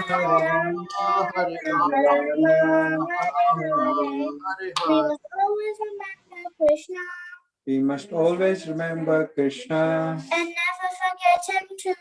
Never forget him too. But how are we to practice this with so many things to do? But how are we to practice this with so many things to do? That is the greatest question. That is the greatest question. And here's the greatest clue. And here is the greatest clue. You must learn to work so nicely that Krishna remembers you. You must work so nicely that Krishna remembers you. So listen very closely. So listen very closely. And make your thinking sharp. And make your thinking sharp. Let's learn how we can live and work so Krishna won't depart. Let's learn how we can live and work so Krishna won't depart. If something due tomorrow, If something's due tomorrow, finish it today. Finish it today. Whatever's due today, Whatever's due today, do it now, don't delay. do it now, don't delay. Your friends might be lazy, Your friends might be lazy or doing bad things. or doing bad things. But you think again. But you think again. Don't follow them. Don't follow them. And you will win the end. And you will win the end. Whatever work we're given. Whatever work we're given. We do our really best. We do our very best. We only live with what we need and give Krishna the rest. We only live with what we need and give Krishna the rest. This is how to live, to work and to play. If you learn this way, you'll see Krishna every day. This is how to live, to work and to play. Learn to live this way, see Krishna every day. When our time is up, he'll take us up above. He'll sing and dance with him with a heart full of love. And when our time is up, he take us up above. We sing and dance with him with a heart full of love. So chant Krishna's name, his glories and his fame. He's the only in this world who can ever become sane. So chant Krishna's name, his glories and his fame. This only way this world will ever become sane. So now please ask this greatest question. Now please ask this greatest question. And find this greatest clue. And find this greatest clue. You can only remember Krishna. You can only remember Krishna. If Krishna remembers you. If Krishna remembers you. Hare Krishna, Hare Krishna, Krishna Krishna, Hare Hare, Hare Rama, Rama Rama, Hare Hare. Hare Krishna, Hare Krishna, Krishna Krishna, Hare Hare, Hare Rama, Rama Rama, Hare Hare. Yeah. जय श्री कृष्ण महाविष्णु गोस्वामी महाराज श्री गुरुदेव की जय। जगत गुरु श्रील प्रभुपाद की जय। जय। परम विजयते श्री कृष्ण संकीर्तन महायज्ञ की जय। जय। श्री निताई गौरचंद्र प्रेमानंदे हरि हरि बोल। हरि बोल। नमो विष्णुपदाय कृष्णवत्सलाय भूतले श्रीमती महाविष्णु गोस्वामी नामिने। नमो विष्णुपदाय कृष्णवत्सलाय भूतले श्रीमती भक्तिवेदांत स्वामी नामिने। नमस्ते सरस्वती देवी गौरवाणी प्रचारिणे निर्विशेष शुद्धवती प्रसादे सारिणे। So, Hare Krishna devotees, thank you very much. We'll see you next week, same place and same time. Till then, chant Hare Krishna and be happy. Hare Krishna. Thank you. Hare Krishna Prabhu. Thank you very much. Hare Krishna Prabhuji. Hare Krishna, Mother Hari Bol, Hari Bol.